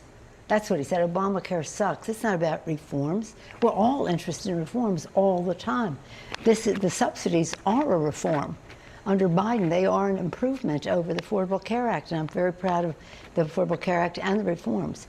But they have not. They wanted over 70 times. They voted to repeal the Affordable Care Act. But this is a very specific part of the Affordable Care Act that you know better than I is popular in a lot of their districts and that's across the And country. when you say how we're going to open it, we're going to open it because it's very popular well among Democrats, among Republicans, and among independents. But you also mentioned making cuts to programs that Congress had already approved, raising. So you're talking about a wide array and wide range of wants and sort of demands that Democrats have. Why do y'all keep saying she's making clicking sounds? She needs a software update. Have you ever updated? Bro, they don't have software on 67 Chevys. This is complete analog, bro. This is 100% manual. This is a manual. Ain't no over-the-air updates. You can't convert this over into a newer model. This is an old school. This is an 85 Chevy Caprice. This is an 86, 85, because she's 85 years old. This is an 85 Buick Regal, boy. Over-the-air updates. It's a 4-barrel carbureted 305. This kind of thing many, many times. I still can't see, and maybe you can explain it, how you get from here to there, because it feels like we're going to be in this for a long time. Well, when President Trump was president before, it was 35 days. Yeah. And I remind you, he said, I'm very proud of this shutdown. What? That's the words he used, because they don't believe in governance, and then they don't believe in the work that government does. So now they're saying they may not pay the employees that do the work, which the law that he signed says they must pay. Well, let me the ask you about employees. that. I'm glad you brought that up, because not only are they suggesting that perhaps they will not pay some furloughed workers, Yes. they're also still holding out the possibility of just firing federal workers. It's a pressure tactic against you and your fellow Democrats to do whatever it takes to vote yes to reopen the government. With all due respect, they were going to fire these people anyway. Just look at their game plan. They don't care about y'all. They don't care about y'all. I don't know when y'all gonna realize that Democrats hate you, bro. Democrats hate you. They don't care. Look, you know what? She just literally told you without telling you. They look at you as collateral that was already going to be expendable anyway. She said, listen, we think that they was going to let these people go anyway. We ain't tripping about it. They're not tripping about it. Let me see what my polls say right now. 96% of people believe that Democrats are responsible for the government shutdown. They were firing them So anyway. you think it's and an the workers excuse? know that. The workers are better informed than most of us on this because they're bearing the brunt of it. And they know had this firing lined up for a long time. So you don't buy it? You think this is an excuse? Of course I don't buy it. But I don't buy it. But there's clarity here. It's no use confusing the issue with, they might have and would have and should have and all that. No. They're giving a tax cut to the rich, $4 trillion tax cut to the rich at the expense of food in the mouths of babies, health care for families, Medicaid for long-term health care for seniors, as well as for poor children. Nope. It's to get rid of illegal health care or health care for illegal migrants And more importantly, is to get rid of the fraud, waste, and abuse that come along with people that are abusing the system and forcing them to either do volunteer work, to enroll in school, or to work part-time so that they can ultimately get off a system and stop taking advantage of taxpayers and people stop doing healthcare fraud. That's what it's really for. Not to Draining even the mention the swamp. Medicare cuts that they have, but I will mention them. In any event, don't ask Democrats to say we are going to reject everything we stand for in Medicare, Medicaid, Social Security. They're firing so many people at Social Security, it's hard to get your benefit. Yeah. So this is a budget is a statement of values. What is important to you as a nation is reflected in your budget, and they have shown what is not important to them. And I know, we're asking Republicans tough questions too, because the question is, where is there compromise? There has to be at some point. I want to ask. There should not be any compromise when it comes to continuing to keep the government open. You should be debating that on the House floor. That is your job. You about what's going on in some Democratic-led cities. President Trump this morning called for Mayor Brandon Johnson of Chicago, the governor of Illinois, J.B. Pritzker, to be jailed. Yesterday, he hinted that he might invoke the Insurrection Act to send U.S. troops into cities. You obviously come from a very well-known Democratic city, San Francisco. We gon' get to that. We gonna get to that. Make sure y'all hit a like for the algorithm, subscribe to the channel, and turn on your notifications. We're gonna get to that actually on the very, very, very next thing. Let me read some of y'all super chats, and then we're gonna go over to the next thing. Malachi says, my family is still under the demon rat delusion. Some people was just, you can't save them. You just gotta let them die off. You gotta let them go. Equal Opportunity Smoke says, Democrat talking points prove they know their voters are stupid. I can't stand Timu Obama. We all know they need at least six Democrat votes to pass CR. Hey, I'm going to tell y'all, I wish I could call some of my family members and tell y'all that they the same way. We all dealing with the same thing. The majority of all of our families are Democrats. If you are a black person, that's just the facts. Jason A-Team says Jeffries couldn't even take himself seriously when he said toxic administration. Did you see him crack that smile when he said it? Chip Burner says it seems the Dems only talk about shutdown when they are asked a question about it. James Smith says Nancy Pelosi been real quiet lately ever since Trump said he was going to look into how she made all of her money. Man, I wish I could call some of my family members and say, hey, are you still voting Democrat? Who would I call? Aunts, uncles. And then I don't want to call nobody that I ain't talked to in over a year. That I ain't called, and then I'm just calling them on a live stream saying, hey, who you voting for?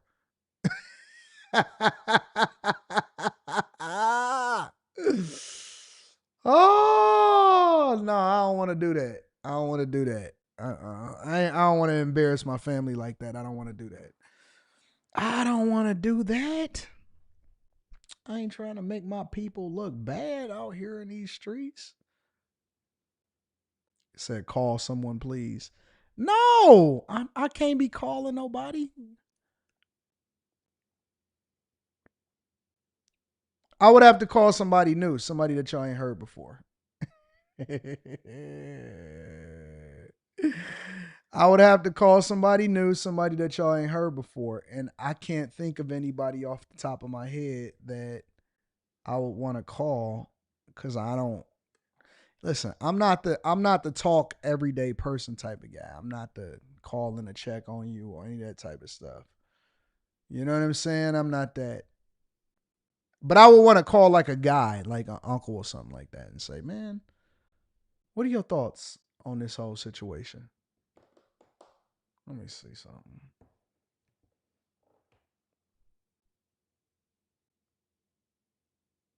Because I genuinely want to know, man. I genuinely am curious. Like, why are they still stuck on this Democrat plantation? Call somebody funny? No.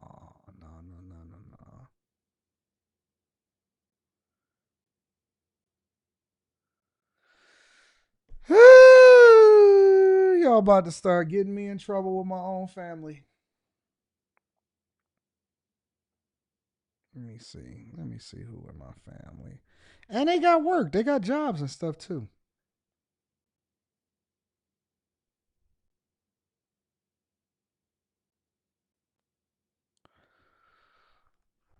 Mm-mm.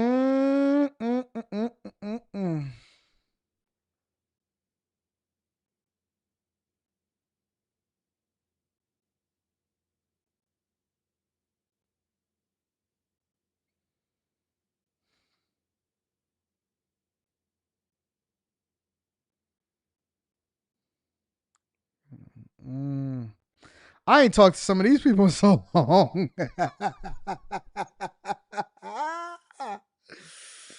Nah, I don't want to cause no problems.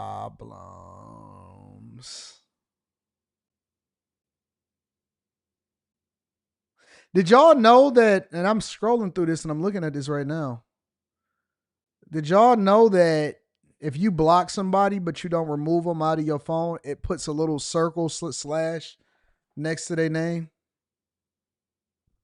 Nah, I don't want to embarrass nobody. I love my family and I want to get invited to Thanksgiving. I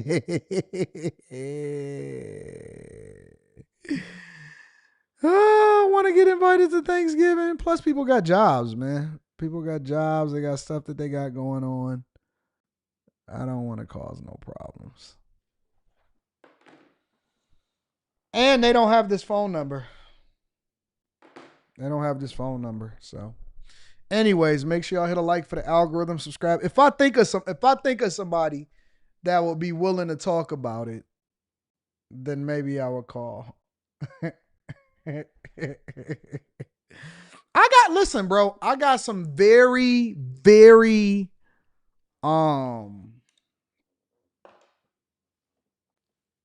what's the word that I'm describing? I have some very masculine uncles. You know what I'm saying? Like, straight up, I said what I said, who you talking to type uncles and stuff like that, right? But they still vote Democrat, and I don't understand it. They still vote Democrats. I don't understand.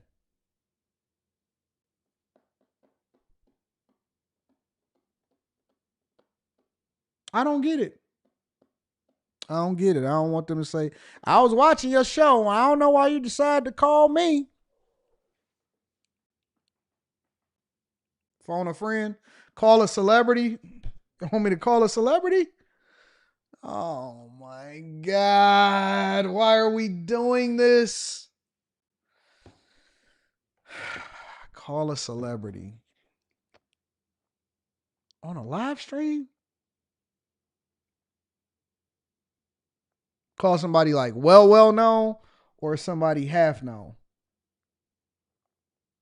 Man, I'm not doing that. I'm not about to let y'all ruin my relationships out here in these streets. I'm not about to let y'all ruin my relationships. No. Nope.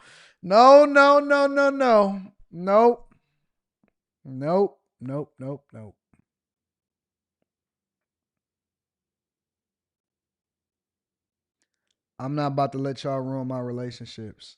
Heck no. Call Brian McKnight? Nope. Why y'all keep telling me to call Brian? Call Charleston? Nope.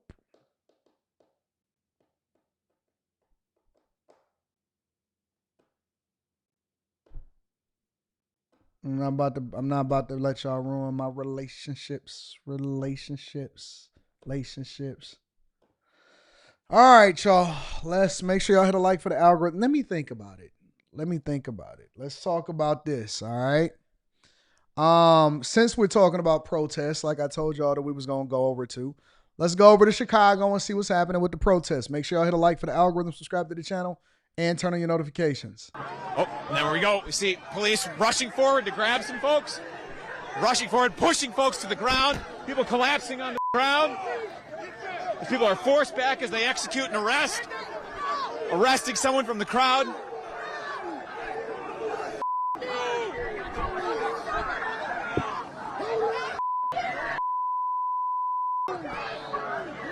More police extend their line here onto the grass in front of some, looks like an apartment building.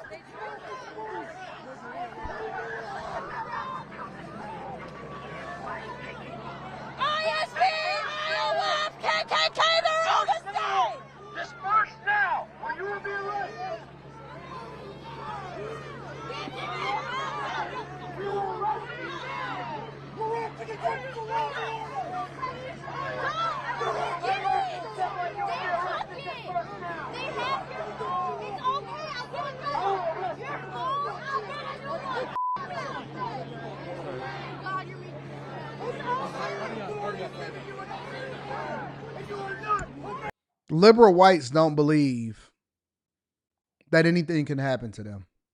That's the conclusion that I've drawn. Liberal whites don't believe that anything could happen to them. They truly believe that they can go anywhere and do anything on the face of this earth and that they'll be okay. They're willing to risk it all. They're willing to risk it all. That is the conclusion that I've come to in my lifetime as I observe the people that are at these protests. Whether it was the protest for George Floyd, whether it's the protests all the way back to the slavery movement, freedom riders, desegregation, liberal white people are always at the forefront,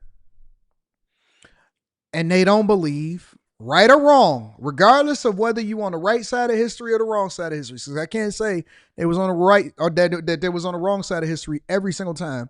But lately, within my lifetime, they have been on the wrong side, and they don't believe that fat meat is greasy. They truly don't believe it. They go to Home Depot, they get their gas masks, they call off work, they willing to risk their jobs. Right? White people truly don't, they're not scared. That's why they was able to, I see my dog Slimmy. Bro, that's why they came over here and conquered this mug. That's why they came over here. They said, you know what? Hey, man, ready to the Nina, the Pinta, and the Santa Maria. I don't really care what's over there, bro. We just gonna wing it. We gonna sail the oceans until we get to this new land. And I'm not sure who gonna be over there. Julio may be over there. You know what I'm saying? That's all right. We're gonna give him some chicken pox. We're gonna give him some blankets and some chicken pox and some hoes. And we gonna figure it out from there. White people are different. They say, hey, yo, what y'all got going on over there in Africa? We got to build up this new land that we just took from over there. And so, listen. You catch them, we ship them. You catch them, we ship them. You catch them, we ship them.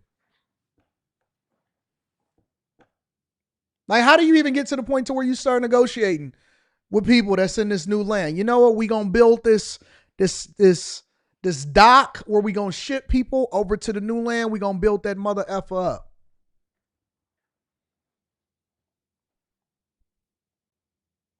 They don't care. They don't care. Now, these new whites, these new liberal whites, they different. They don't have the same fight in them as their ancestors, right? And when I say the fight, they don't have the same level of and masculinity. They sassy. It's a new generation. It's a sassy, bull nose ring wearing, purple and pink hair combined together, pizza eating, big back, putting on a gas mask. I don't want to go to work. These new ones, these are the poor whites. The other ones were ambitious. They said, man, we going to get this money. We got to get it from this new world. I'm tired of being taxed over there by them folk over there. We ain't having that no more. We got to get this money. We going over to the Americas and we going to figure it out. Pocahontas over there. Oh, she a baddie. Sure name tobacco. They was willing to die for it. These new ones, they different. They some sassy ones. The old whites will be disappointed in the new whites. They're like, oh, y'all just some weak ones. Y'all weak. So they don't mind. They don't have no fight in them. They trying to get thrown around. Oh my God. They shave their heads. They look like men. The women look like men. The men look like women. Right? They figuring out things to protest for. That's another thing that I learned about white people is that you got to give them a purpose. Liberal white people, you have to mobilize them. You got to give them a purpose. You got to give them a purpose. The only thing that could stop liberal white people is black people.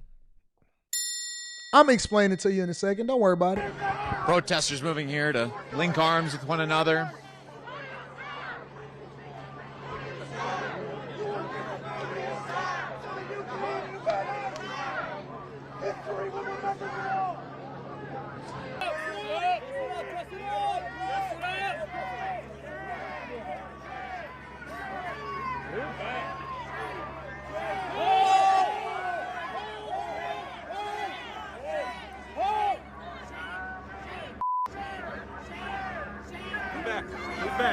Move back. Get out of his face.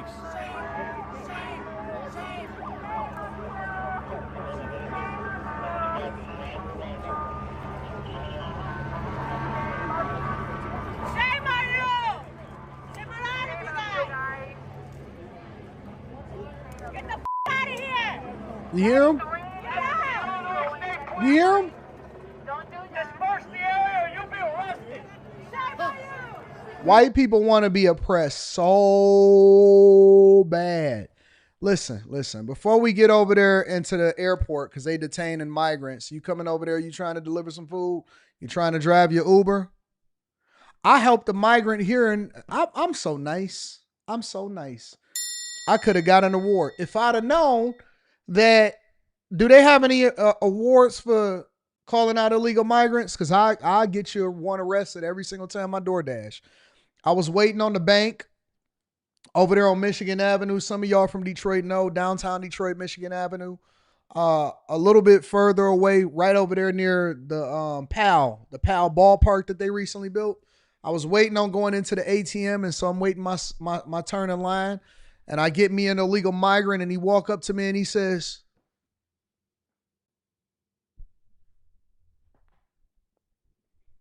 and I said, "Let me see your phone, Hesse.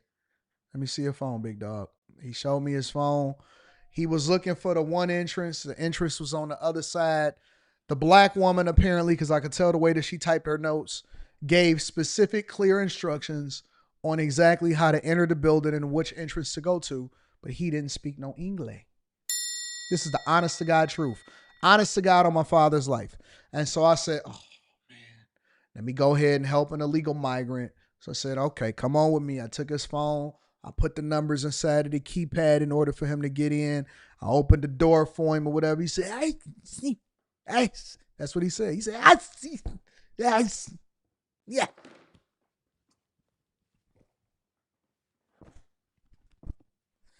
And I went back and I got in line. And I felt like I did my deed for the day. I felt like I did my deed for the day. He said, yes. Pointed him in the right direction, took an additional 4 to 6 minutes out of my day to ensure that he was able to make his DoorDash delivery while the food was still hot. I don't know how y'all just over here in this country just no English, not a lick of English. Not a lick of English in your vocabulary. Can't speak a dot of English, and y'all over here just delivering packages and delivering food and on your little scooters and bicycles, and you just door dashing it up under somebody else's name. Yes.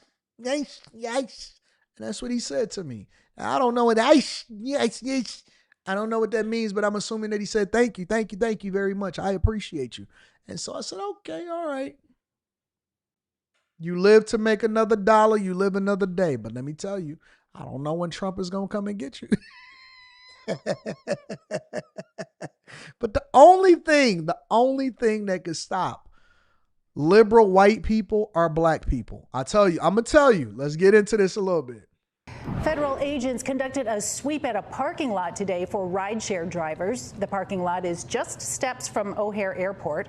Our Regina Waldrop has been there for several hours. Regina, federal agents were there twice today now? Yeah, Natalie, they were the last time around 2:15, and we were here to catch them in action. You know why migrants feel comfortable talking? Because he didn't go to the white guy. He went to the other one. Because y'all keep saying, what would y'all say? They call you, whatever call. They don't fear, listen, because black people are so liberal. I'm so blessed I can go in any space because they don't fear black people. White liberal people automatically assume that we're their allies. I'm going to get there. Don't worry. We cooking today. Here's what they were asking of drivers. Are you a U.S. citizen and do you have proof? And one of the agents even came up to me, asked me the same question. But here's what I want you to do. Take a look at this parking lot. Not targeting anybody. It's about 50, 60 cars here, but I am told it is usually packed with several hundred rideshare vehicles, but not today. And also keep in mind, some of the vehicles here were towed away. So federal agents were everywhere in what is known as Alpha Lot. It is a Nope, they're not messing around. So federal agents were everywhere in what is known as Alpha Lot. It is a designated spot for rideshare drivers. Several people were handcuffed and taken into custody. In all, we'd say agents were here for about 15 to 20 minutes, and they showed up in nondescript white minivans. This was the second time today that ICE had come here. Here is what one driver told us happened around 10 o'clock this morning. It was pretty surprising to see him up here, though, honestly. I'm like, I ain't even see him. I was sitting in the lot for a nice... Oh, you good, though. You good, though. Jamal? What they say his name was? It was pretty surprising to see him. Donald. You good, Donald? You good, though. Because guess what? Now that they got them out of there, you get more calls. Yeah, taking out the competition, Don. Don, you good though, bro. Now, I don't know if you're going to get a good rating and you might have to cut your hair, but you good. You get more calls now. You get more ride shares because you got less competition inside of the parking lot. See how that work out for you, bro? Honestly, I'm like, I ain't even see him. I was sitting in the lot for a nice little minute, and I pulled out, and they was like all around. See how you ain't got to be scared though, bro? Because they ain't coming for you. So the union representing rideshare drivers has issued a statement that says, in part, we are deeply concerned that the drivers' due process rights were violated at O'Hare today. This is part of a broader pattern of attacks on immigrant families by an administration that continues to weaponize fear and division instead of investing in solutions in our communities. We are working diligently to gather more information. So back out here live, we have reached. So they going after rideshare drivers, Door Dashers, Uber Eats, all of that. All of that. Everything is up from here. All right.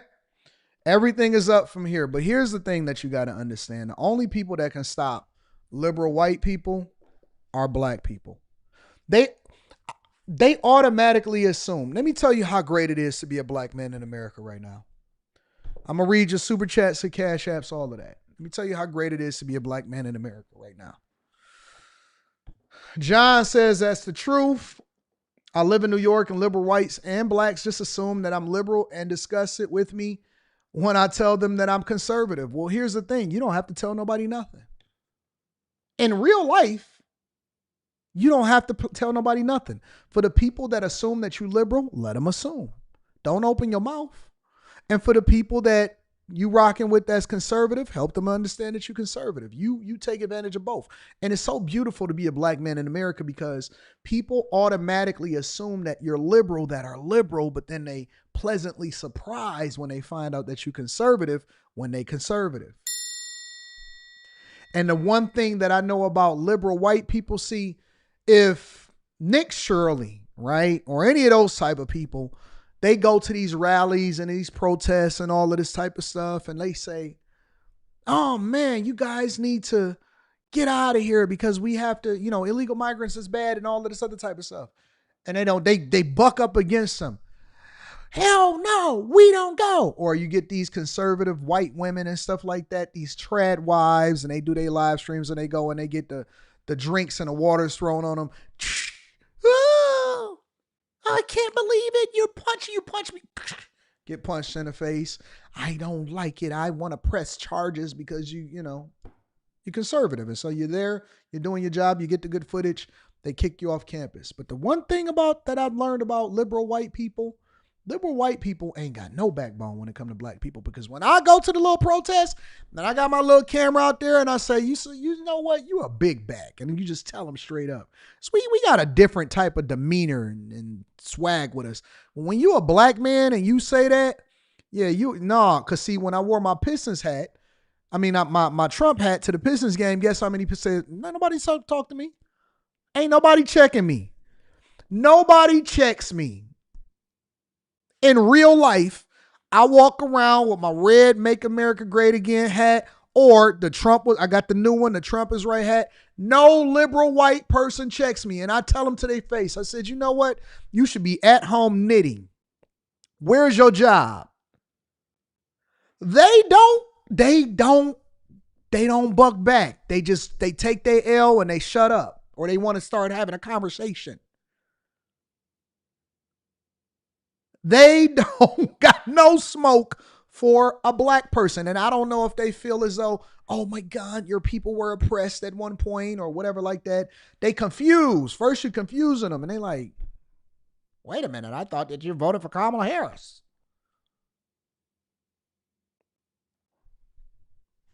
They confused. They don't know how to react. They don't know if you're trolling them or what. They don't know if you're trolling them or what. I could be a YN in disguise looking for smoke.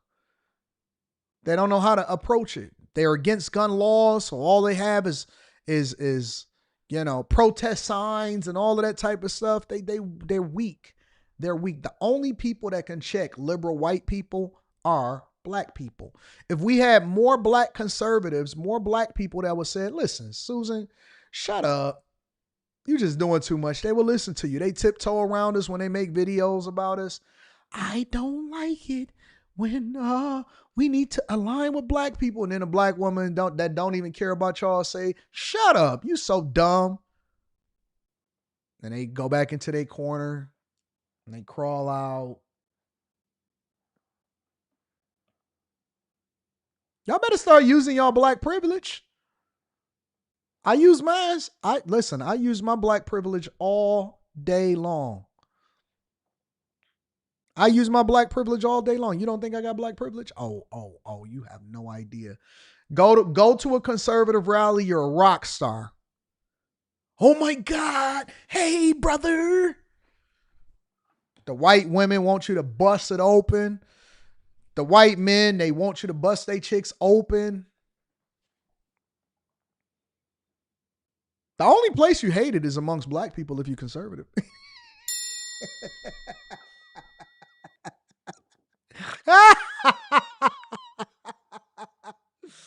Oh, and that's only on the internet. That's not even in real life. In real life, in real life, liberal black people only kill liberal black people. They don't kill conservative black people. You're not hearing me. In real life, black people that are liberal and vote Democrat only hurt black people that are liberal and vote Democrat. They don't hurt other people. They kill people in their own neighborhoods. They kill people in their own culture. They kill people in their own societies. They don't do anything to you. I'm safe. I'm safer than you. They may hate you on the internet. They gonna call you names, but sticks and stones may hurt my bones, but break my bones, but words will never hurt me. You know what I'm saying? Like, it don't really happen. They only kill each other. They only riding on each other. They may call you out of your name. You are Uncle Ruckus and Uncle Tom. They not really about that life. I promise you, bro. They not doing nothing. I guarantee you, you safe, nigga. If you identify as conservative, you are safe. They gonna say that you got them folks behind you, huh? Oh, you're a part of the program. You must be they gonna assume all of that. Leverage your privilege, black conservatives. Leverage your privilege, black conservatives. The only people that's going to talk negative about you is the pillow biters that are still liberal, the down low men. They gonna type hard in the chat. They gonna, oh my God, I can't believe it. Those are the only people that's gonna come at you. I promise you. You're not hearing me. I promise you. Liberal black men are very weak. They are very sassy, but they do still have switches, and they definitely train their kids to kill each other.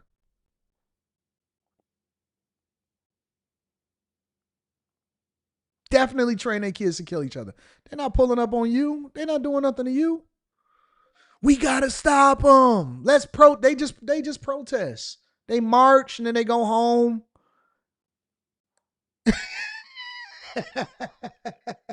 They burn down their own stores. They create food deserts amongst themselves. And then they want to be like white people. They're not trying to fix up their own community. Listen, I know they're gonna get me. I don't care. Do you think I care? What's the worst that can happen? What's the worst that can happen? Bring more visibility to me? They gonna burn up their own neighborhoods. They gonna rob people in their own hoods. They never gonna listen. If you are a real racist, if you really didn't like white people, let me tell you what you would do. If you really was about that life, you really about black power and all of this stuff, because I know y'all racist, but you ain't no real racist. You a fake racist. You ain't no real racist, Jay Reed. You ain't no racist, Jay Reed. You a fake racist. If you was a real racist, you know what you would do? Fix up your own community.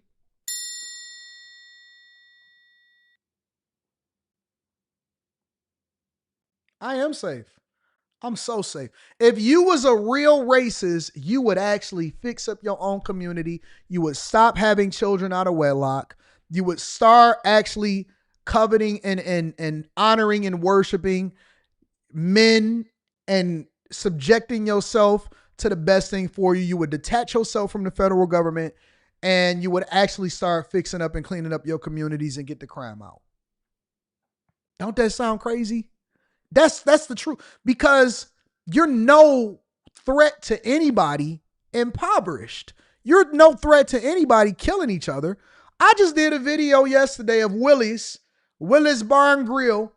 4 dead, 4 hurt, 4 in critical condition, 20 shot, all black people at a black establishment in South Carolina.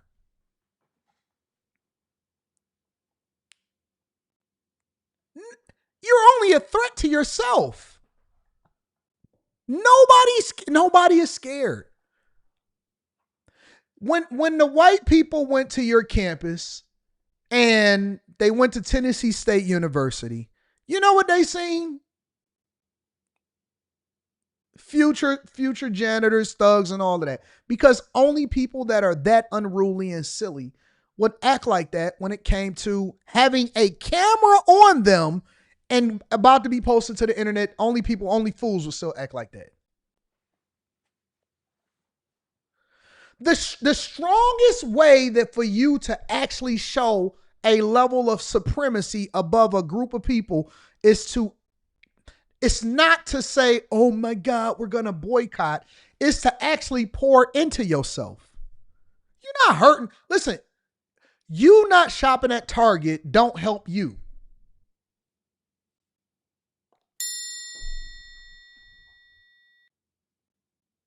So tell me how much higher of a net worth you have now. They didn't say, let me tell you how stupid your leaders are, the Jamal Bryants and all of them, right?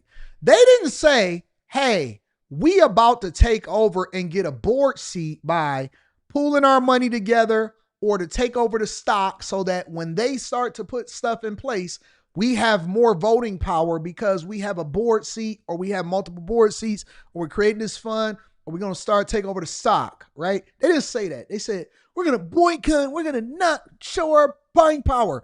They didn't go do anything else. All they did is redivert their funds over into another establishment that's publicly traded, that's majority owned by the people that they say that they want reparations from.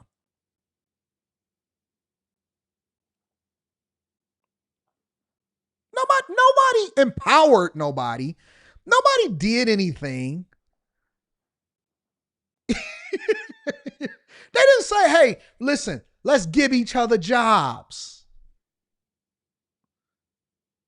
They didn't fix up their communities and increase their voting power by then owning the homes inside of the hood and turning it from the hood.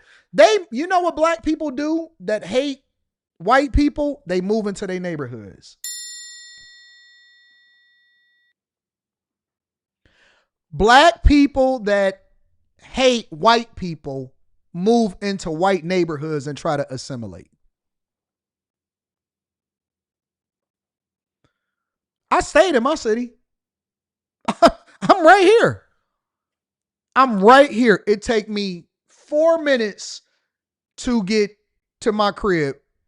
My studio right here in the blackest city in America. My residence is right here in the blackest city in America. I never left. I'm right here. I walk very freely every single day, right around everywhere inside of my city.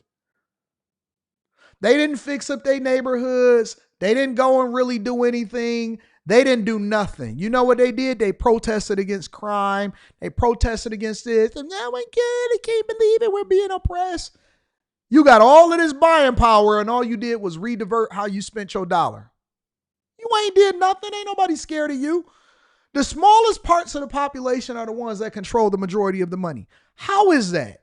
You got all of this purchasing power, and you stop going to Target so you can give it over to the church. I'm sorry, am I hitting a nerve now? You gave it. Make sure you pay your tithes and offering, because we're going to create a new website that designed to show you where all of the black vendors are. How come people that truly support their own don't have to have a movement to do so? How come people that truly support their own, that do business with each other, don't have to create a website or a movement to do so? They just automatically know what's going on. And listen, that's from the top to the bottom. Arabic people over here in Detroit, in the Metro Detroit area, in Dearborn, they buy up everything over there. They said, we planting our flag here and we taking over the whole city.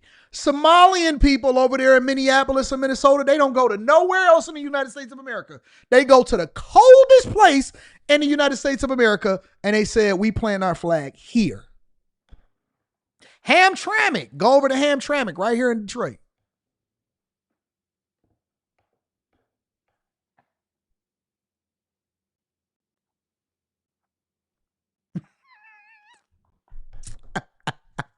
They built themselves an entire soccer stadium.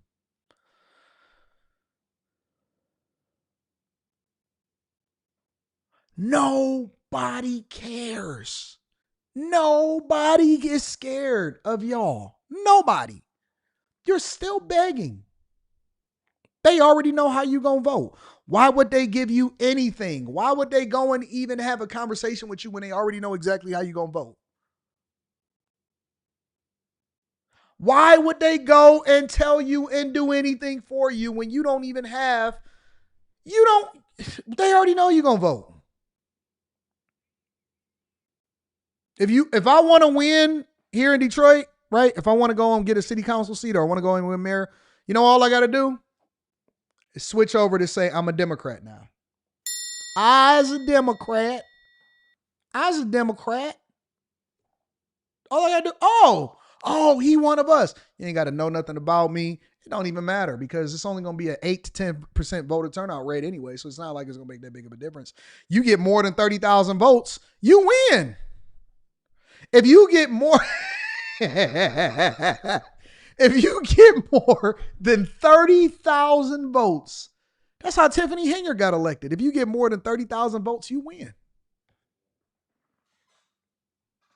Don't worry about it. We'll get there. Listen, I don't want to keep telling you this. I don't even want to keep telling you. Listen, you know why I keep on building up this platform? You know why I keep on running it up? Because if I decide that I ever want to run for office, all I got to do is get 30,000 people to rock with me. Don't worry about it. We gonna get there. We gonna get there. Make sure you hit a like for the algorithm, subscribe to the channel, and turn on your notifications. Let me read some of these super chats, and we're gonna get over to the next part of the show. AR Smitty in the building. What up, Smitty? Says, what that migrant say again? I'm not doing it. Izzy says, he said the migrant says, what up to see, Will? This is great for rideshare and truckers so we can all have great rates again and better service. Yeah, the migrants is the ones that was driving down the rates because they was doing it for nothing. You know what I'm saying? Seawell, thank you, Seawell. I appreciate you. I'm sending ice to Woodward in Michigan, downtown Detroit. Watch out, town. I'm going to be right there like, hey, there they are. There they are. Sniper says, you're right. My colleagues made that assumption and now share their political opinions openly during work meetings. I'm probably the biggest conservative at my company, but I stay silent and move accordingly. Leverage the information. Leverage it. Move in silence. Safari Noble says, AD, can you explain the due process for ICE agents so folks are up to date with the facts? Don Lemon is spreading ain't no due process for an illegal migrant that's in this country. We're going to get to that. Don't worry. I got that on the docket. I promise you I do. What's up to my girl, Mika? AD, you know I'm on a white liberal's neck on my I know. And make sure y'all go and check out Red Cup Talks with my girl, Mika. She over there cooking. Milton Burns says, hell no, we won't go. Police Academy 5 assignment, Miami Beach. You took it way back, Anton. Good one. Yeah. Aaliyah. A-A-L-I-Y-A-H. Yeah. What up, Aaliyah? Anton, you cooking with chicken grease right now. What's up, baby girl? What's up? Aaliyah, are you on the panel tonight? Let me make sure. I got to call Q and find out if Aaliyah. I need Aaliyah. I need Shampoo on the panel tonight. All right. All right. So wait a minute. What are we going? Oh, before we get over into Don Lemon, before we get into Lemon Drop, before we get into Lemon Drop, I want to go over into somebody that we forgot about. The Fired Crew. Y'all know who the Fired Crew is? It's everybody that's a part of this podcast. I think this is Angela Rye, Tiffany Cross. The unemployment office.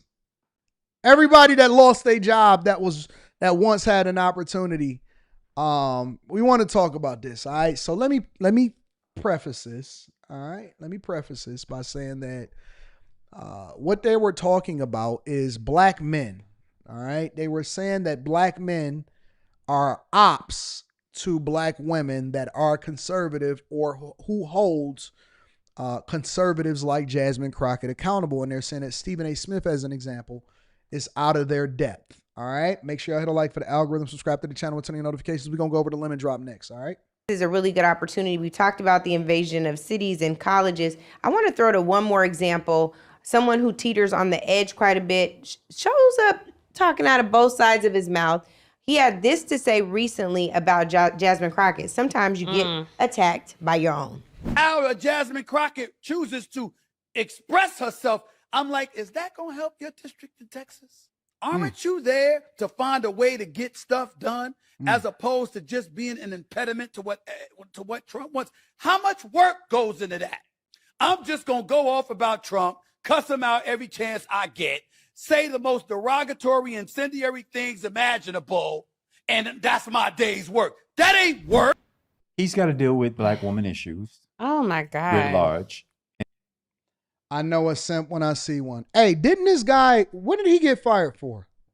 Somebody in the chat let me know what he got fired for. I agree with you, Eric D. I think that Stephen A. Smith is very objective, and I didn't see anything that he said that was wrong. What did he say that was off? And the first thing that this guy says is, in order to get favor, as though Angela Rye is going to bust it down for a real one. The first thing that he says is that he has to deal with black woman issues. He probably had a mother that was abusive. What did this guy get fired for? What was he in the news for? He was in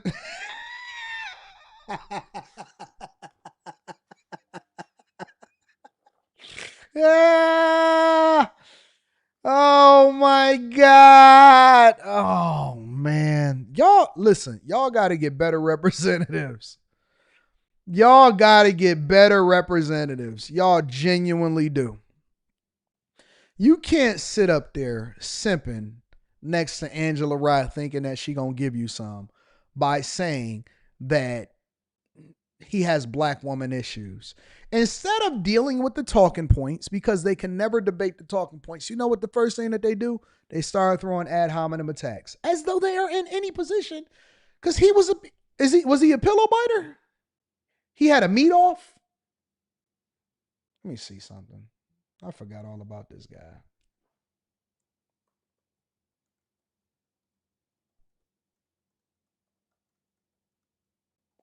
I forgot all about this guy. His name is Bakari Sellers, right?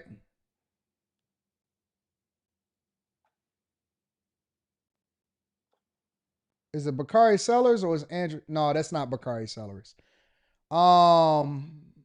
His name is Andrew Gillum.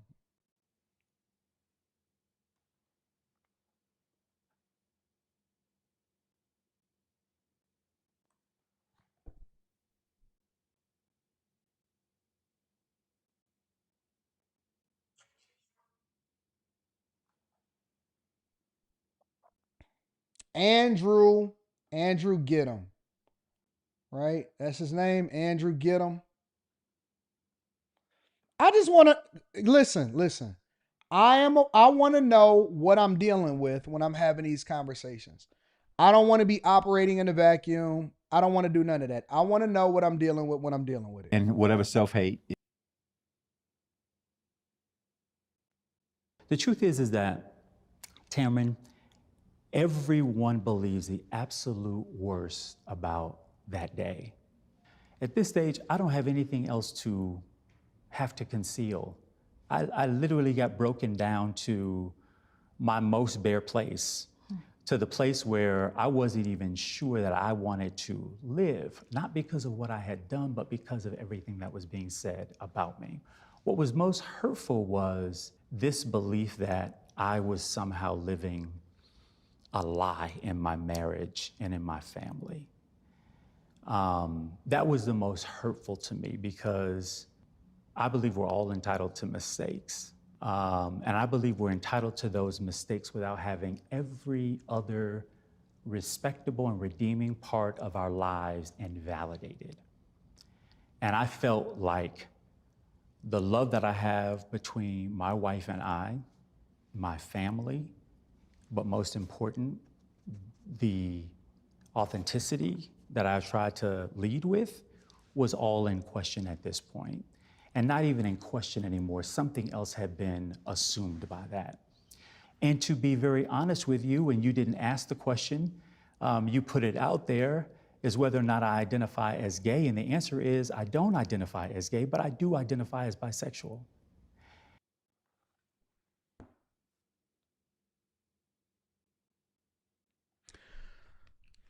Question.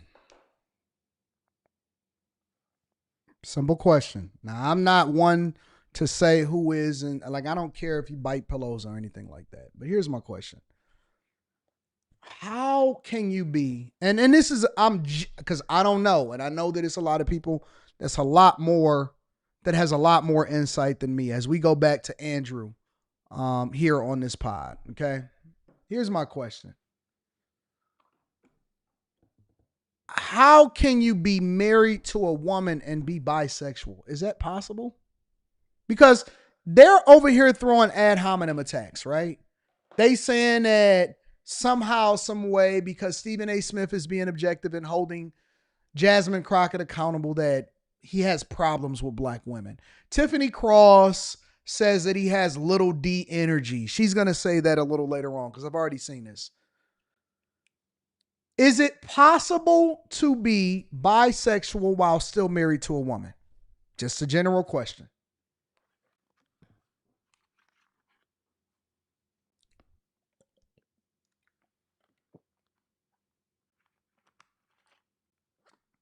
In my humble opinion, I don't believe in bisexuality. I just think that it's flat out gay.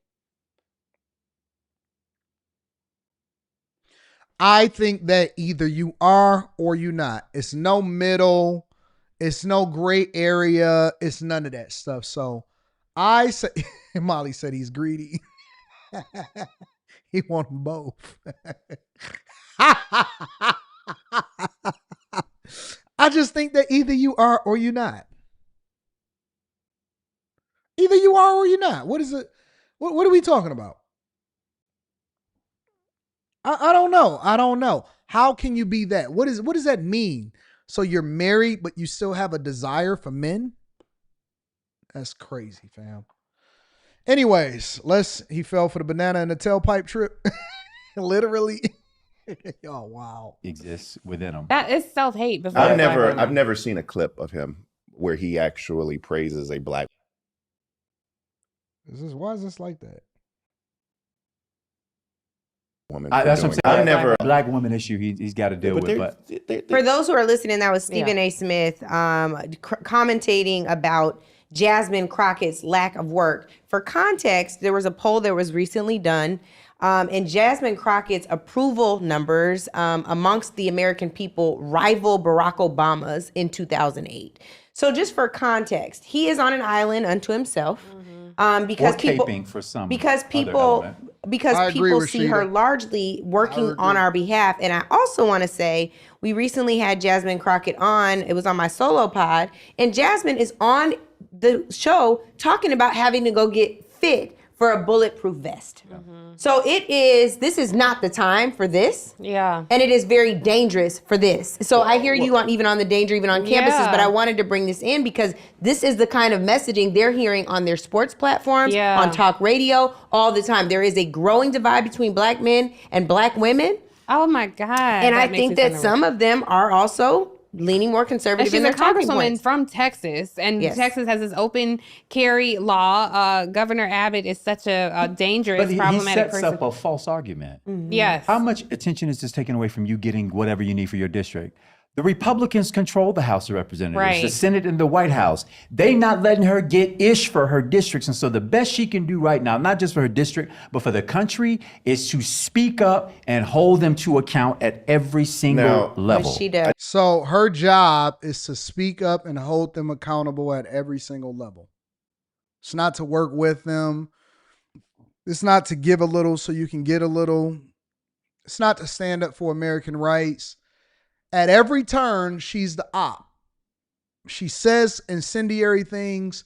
She preaches incendiary things. She advocates against or for the worst for Americans. And for whatever reason, we have this tribal thing, right? And I always look at it as racist. I'm going to just call it straight up what it is. It's racist. Because what they're basically saying is when you say, because she's saying that, standing up for us, they mean black people. If any white politician would say something like that and say, I'm standing up for white people only, or white people mainly, or I'm focused mainly on white people, they will be called a racist. We just got to call it for what it is. But I want to get to a specific part, so I'm going to let it roll for a little bit. Are there black men that's listening to Stephen A. Bakari? Yeah, of course. I mean, but they would take that and take it seriously. There are people who like white men. Yeah, and they think that they think that Jasmine Crockett talks with her neck and is too loud and snaps her fingers and all that, and they caricature her like he's doing. Yeah. And so my point though is that I didn't like the back and forth with Jasmine Crockett and Nancy Mace or whoever it was, right? But Nancy Mace is the one that got violent. She was the one that said, "Let's take it outside." I know them both very well. Taylor Greene. I know them both very well, and that just because I was in the legislature, so I look at that totally different. However, I will tell you that there is a through line between the Ice Cubes and the Jason Whitlocks and the Stephen A. Smiths, and these individuals and. Ice Cube may be slightly different than the other two, but these individuals have been around. I don't even like Ice Cube, bro. Anybody that ever has a conversation with a conservative or can align with a conservative view, you become the op of these type of people. You become the op. Around. Since we have been on this freedom struggle, there have always been individuals out there which exhibit behaviors of charlatans who utilize, some people are in it for the change and some people are in it for the change, right? And I think that that's indicative. And they find the easiest path to the front of the line. And Stephen A. Smith is someone who doesn't have the depth to talk about House oversight or the appropriations process, right? And how you're able to bring resources back to your community, or what Jasmine is doing. So he rather lampoon her, or instead of having a constructive conversation. And so I've said what I've had to say about Stephen A. Smith in my book, anywhere I can. I don't have a lot of use for him in the political dialogue. I think that they're individuals. Stephen A. Smith probably has more pull from a political perspective, if we just being transparent, and it doesn't matter how he feels about Stephen A. Smith. Stephen A. Smith probably has more pull from a political perspective, and this is just being objective.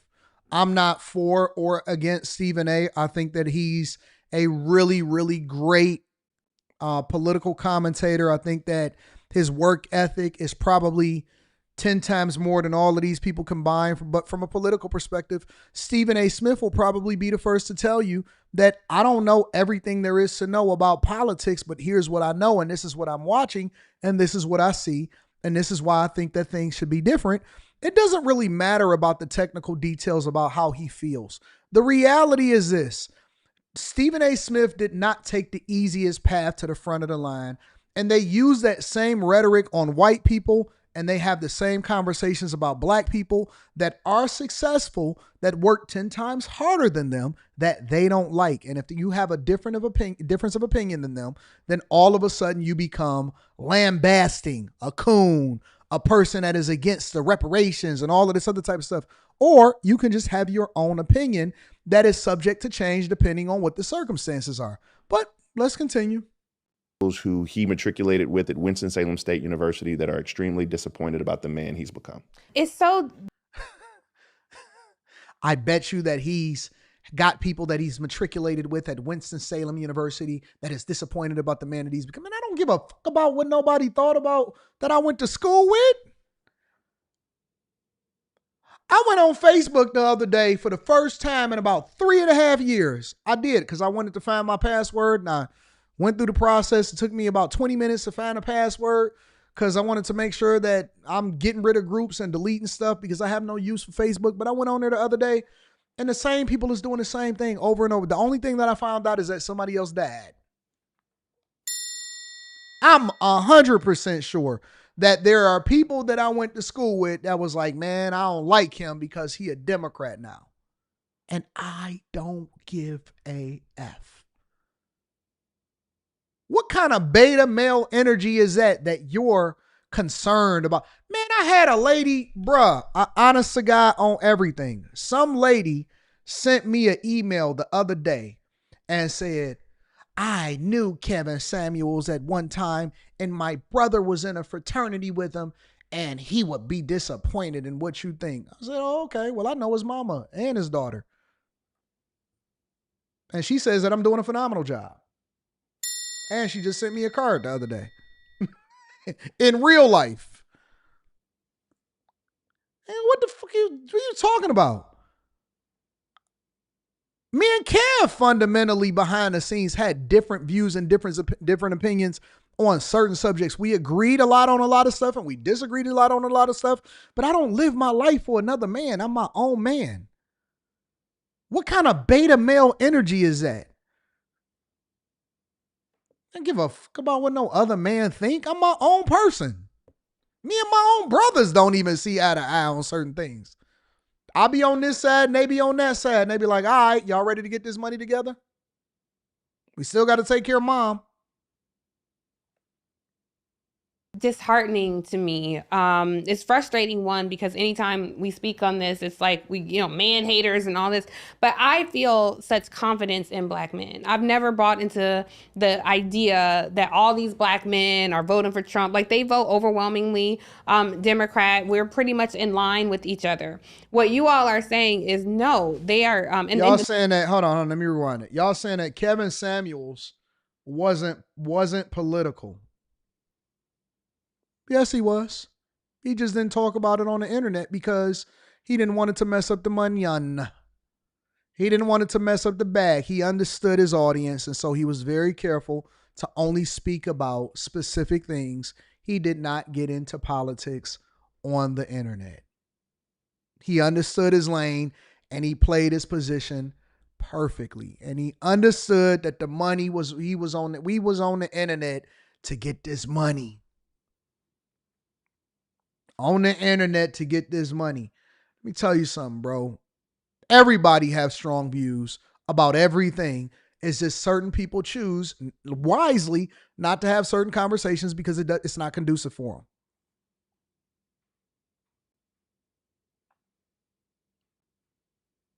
them. Pretty much in line with each other. What you all are saying is no, they are, and the data shows that there have been inroads among Black men.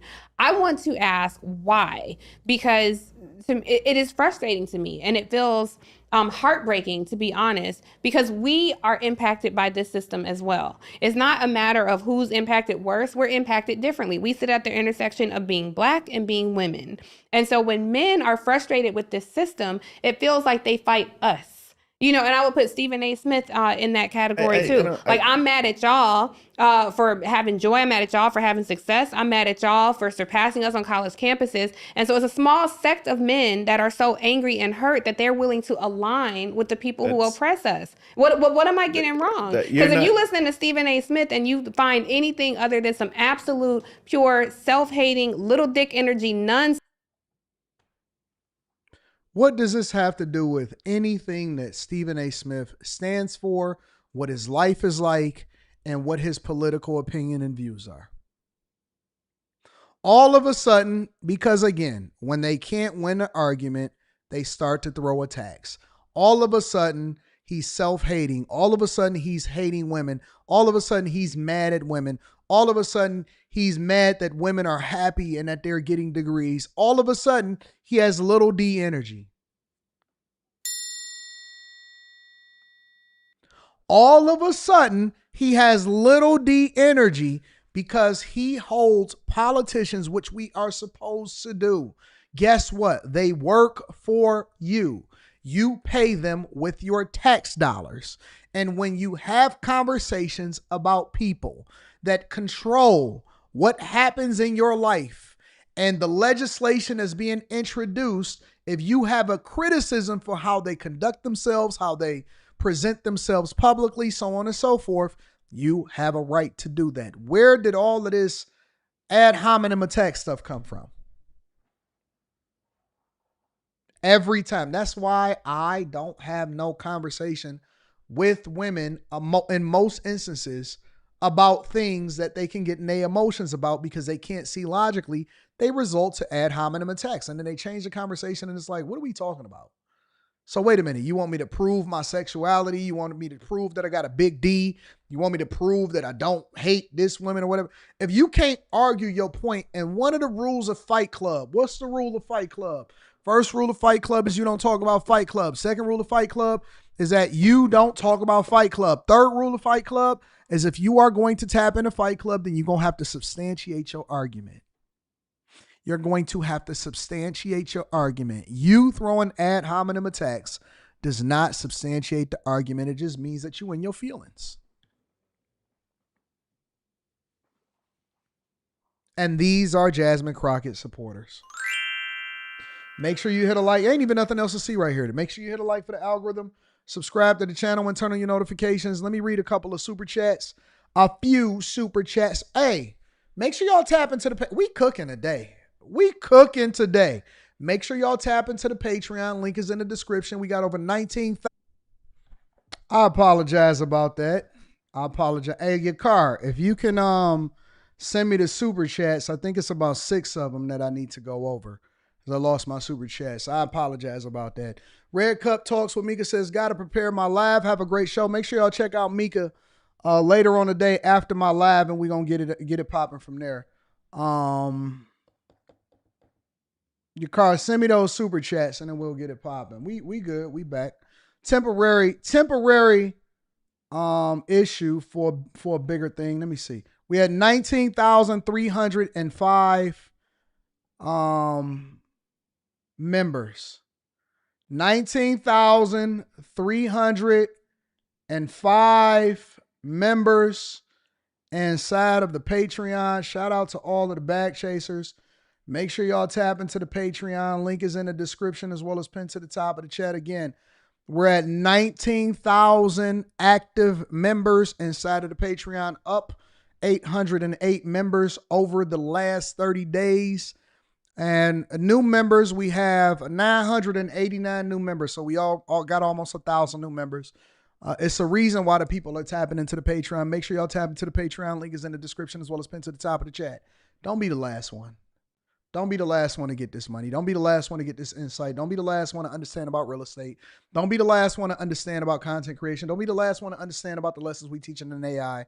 Don't be the last one to understand stocks and how we're leveraging our portfolio in order to make more money and acquire more assets.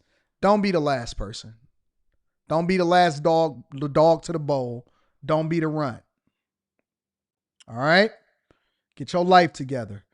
Let's pivot over to Don Lemon Drop. Lemon Drop is in the building.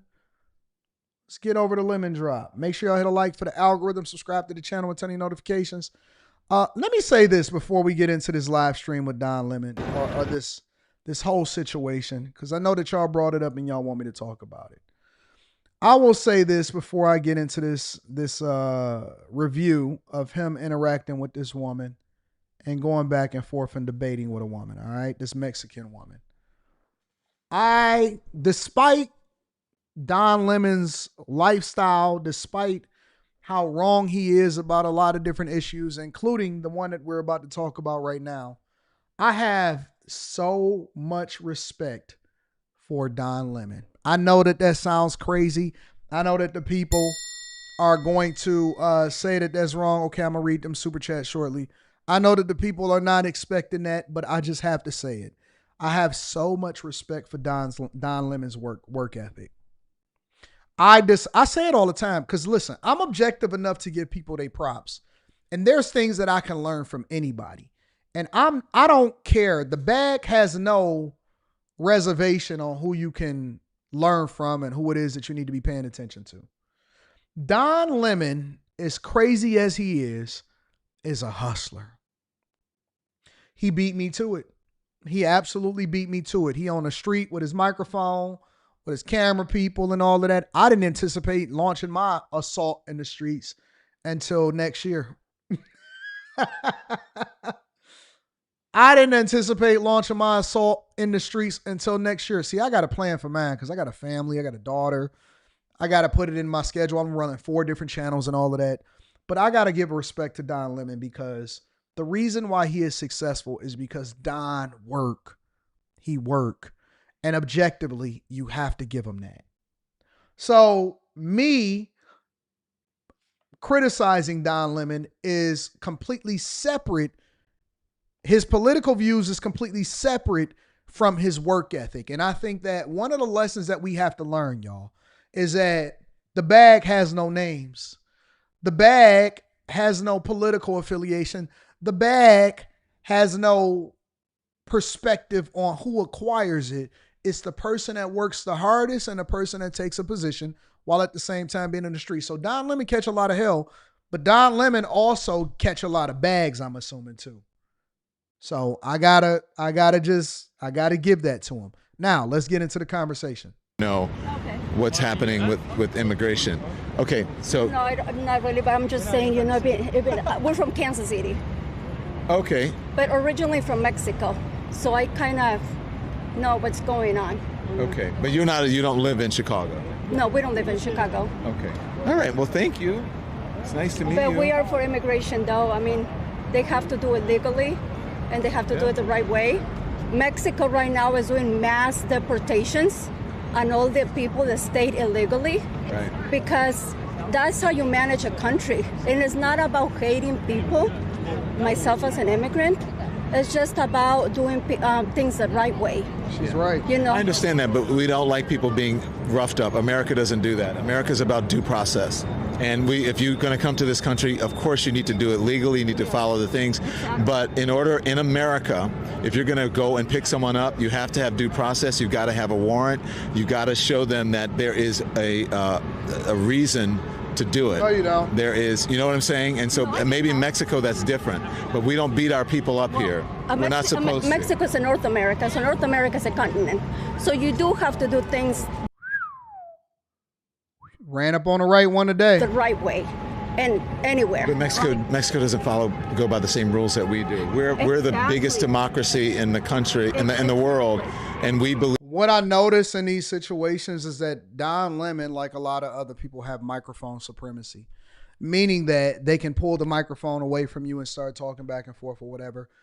Even when I'm on panels, I try not to censor people unless they get wildly crazy and disrespectful. I let them talk because I think that it's only fair, and you can't use microphone supremacy in order to justify your argument. But this woman was so well-versed and understood the assignment, and she was so chill that she was able to get her stuff off regardless of how Don Lemon tried to play it. Believe that we treat people humanely here. No, I get that. And the thing is that when you come from a country that is not the U.S., you really see the blessing coming to a country that has freedom, a country that I gives. completely agree with you, but you also see the way that you should not treat people. And I don't think people are protesting out here because they're upset that that they believe that people should just come over illegally. I think they're upset because of the way that they are doing it and that they are not going through the people. If you want to come to Chicago and you want to bring in the National Guard, you have to talk to the local officials and get their approval. That's how it works here. And you cannot just pick someone up and say, I'm going to grab you, whether they are undocumented or not, Totally. or documented or not. Others the way that you want to be treated correctly. Right. So I think that's why people are protesting. Yeah, and I agree with that. That's not why people are protesting. That's good, and that applies anywhere. It doesn't matter what country. That applies everywhere. I agree. You want to be treated the way that you want to treat others. Right. But if you come, you want to do it the proper way. If you want to come. Exactly. And that's anywhere. So I think that also people need to understand that, because a lot of them have signs that said, no human is illegal. Yeah. But once you enter the wrong way, doing it the proper way, you're breaking the law. Yep. And I think that we need to see both sides of it. That's not a criminal act, and the president is a criminal. And How is that not a criminal act to break into a country and use up their resources and services? How is that not a criminal act? How is it not a criminal act to commit a crime? Honestly, I think it should be elevated from a misdemeanor to a felony. I think that it should be elevated from a misdemeanor to a felony to break into another person's country illegally and then take advantage of the resources that they have inside of that country. I think that it should be a felony.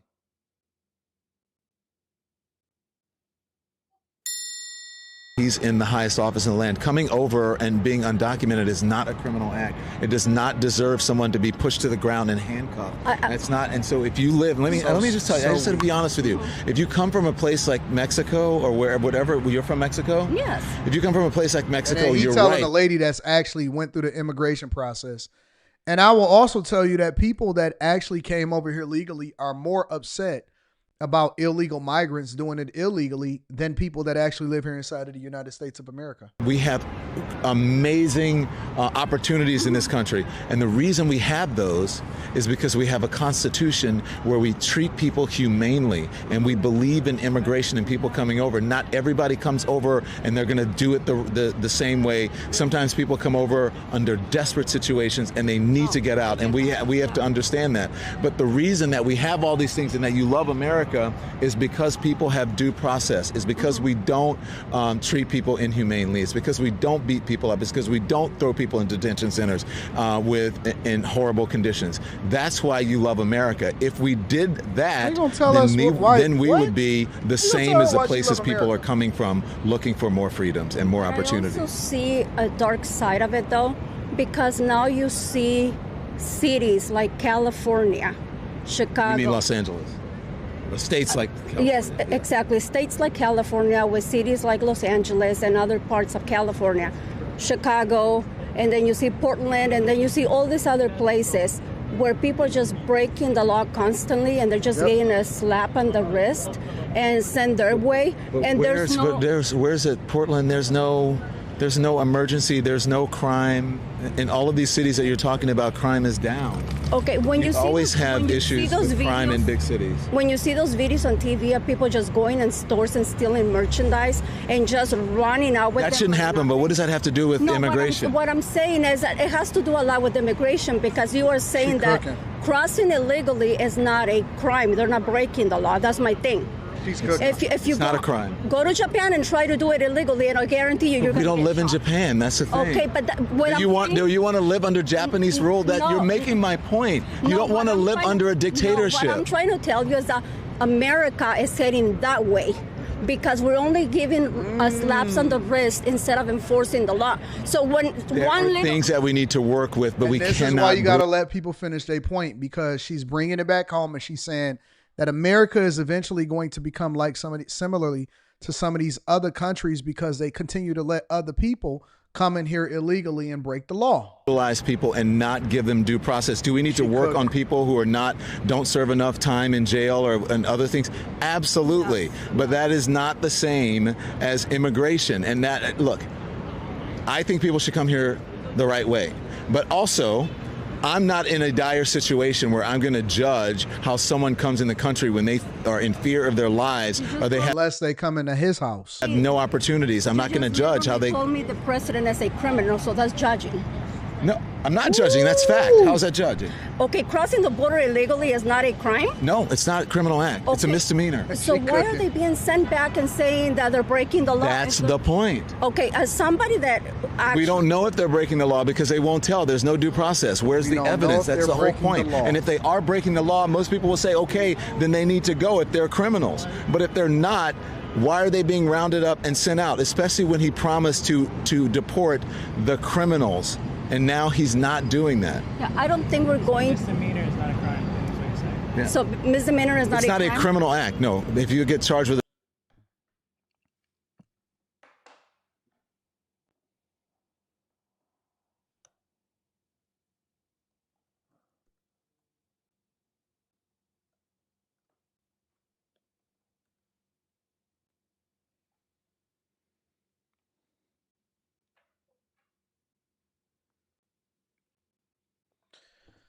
Misdemeanor is not a crime.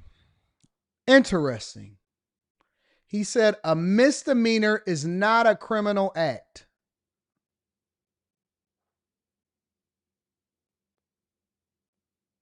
A misdemeanor is not a criminal act. Okay, well, let's pull up some of these criminal acts.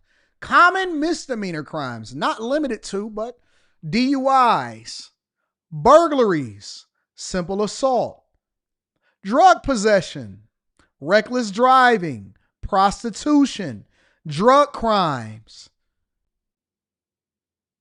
None of these things are criminal act, guys. Nothing. Perjury, criminal mischief, assault, and battery. None of these things are criminal. These are not crimes. You are not committing a crime when you do this stuff. I just want to, this is just the common things, all right? You are not committing a crime when you're doing these misdemeanor crimes, okay? the misdemeanor, that's not a criminal why act. do you charge at all then, if it's not a criminal act? Because we have different levels of crime. Everything is not the same. So it is crime. No, It's just we different have levels. different levels of. I shouldn't say crime, but it's not. No, It's you said what you said. What you said. You're not. It's not a crime. You're not breaking the law. I mean, you are breaking the law, but it's not a criminal act. So it's breaking the law. It's No, breaking the law, but it's you're just not a breaking the different law. level The of misdemeanor is not crime. breaking the law. No. If you're speeding, drinking, get pulled over, DUI. That's not a criminal act. Well, no. You know, it is okay to say, you know what, I misspoke, or you know what, I understand what you're saying. Let me go and think about it. Even if you don't want to concede, it's okay. Your speeding is a misdemeanor. It's a misdemeanor. Right. So it's still breaking the law. Okay. Well, if you want to qualify that, we're doing semantics. But what I'm saying, but what I'm trying to tell you is. Yeah, maybe Don. I think that Don is doing a great job of building his platform, but maybe he's a little bit off when it comes to being able to debate people instead of being able to sit in the studio or in his living room spewing his liberal talking points. This woman cooked 100%, and I think that she did a phenomenal job. But, you know, Don is going to continue to go viral for all the wrong reasons, but going viral is going viral regardless of how you feel about it. Make sure you guys hit a like for the algorithm, subscribe to the channel, and turn on your notifications. Let me look at some of these super chats because I know that y'all have sent me some of this, and I don't want to forget y'all. J Dub says he was doing coke in the bathroom and getting prepared for the bending. Oh my God, y'all so crazy. Talking about my man on the last segment. Equal Opportunity Smoke says in Riley Freeman voice, you gay? Executive Suite Emily says he got busted in a motel, passed out with white dudes and crystal meth and booger sugar. Nose candy made him dandy and he lost it all. This is foolishness. Aaliyah says, this is my problem with the boule. Nichelle says, did you hear about the woman in New Jersey that was disguising herself as a man to sit for the CDL to help others get licensing? They caught her because of her long acrylic nails. I did hear about that. I can cover it tomorrow. AWOL says Trump is resetting the real life game of Monopoly. If you know, you know, better move more differently. Facts. Also, Chris Cunningham says crossing the border without authorization is generally a misdemeanor for a first offense, but it can become a felony depending on the circumstance. Either way, it's a crime. Malachi says, this clip just made my day. It's still sad that people still believe Don Lemon's point, but thanks for showing this. A.R. Smitty says, he just destroyed a career's worth of credibility in 3 minutes with a woman that is from Kansas City that came over here legally from Mexico. Make sure y'all hit a like for the algorithm, subscribe to the channel, and turn on your notifications. Another successful show. Again, we got the Q show tonight, so that's absolutely going to be awesome. I'm looking forward to kicking it with y'all. It is Monday. Make sure y'all go and get that money, get that bag. Make sure y'all tap into the Patreon. Link is in the description. If you haven't already, make sure you subscribe to the channel. Teach Henley, 40% off your first order, 20% off for life. I love y'all. I appreciate y'all. Y'all are the greatest on earth. I'm going to see y'all tonight. Peace.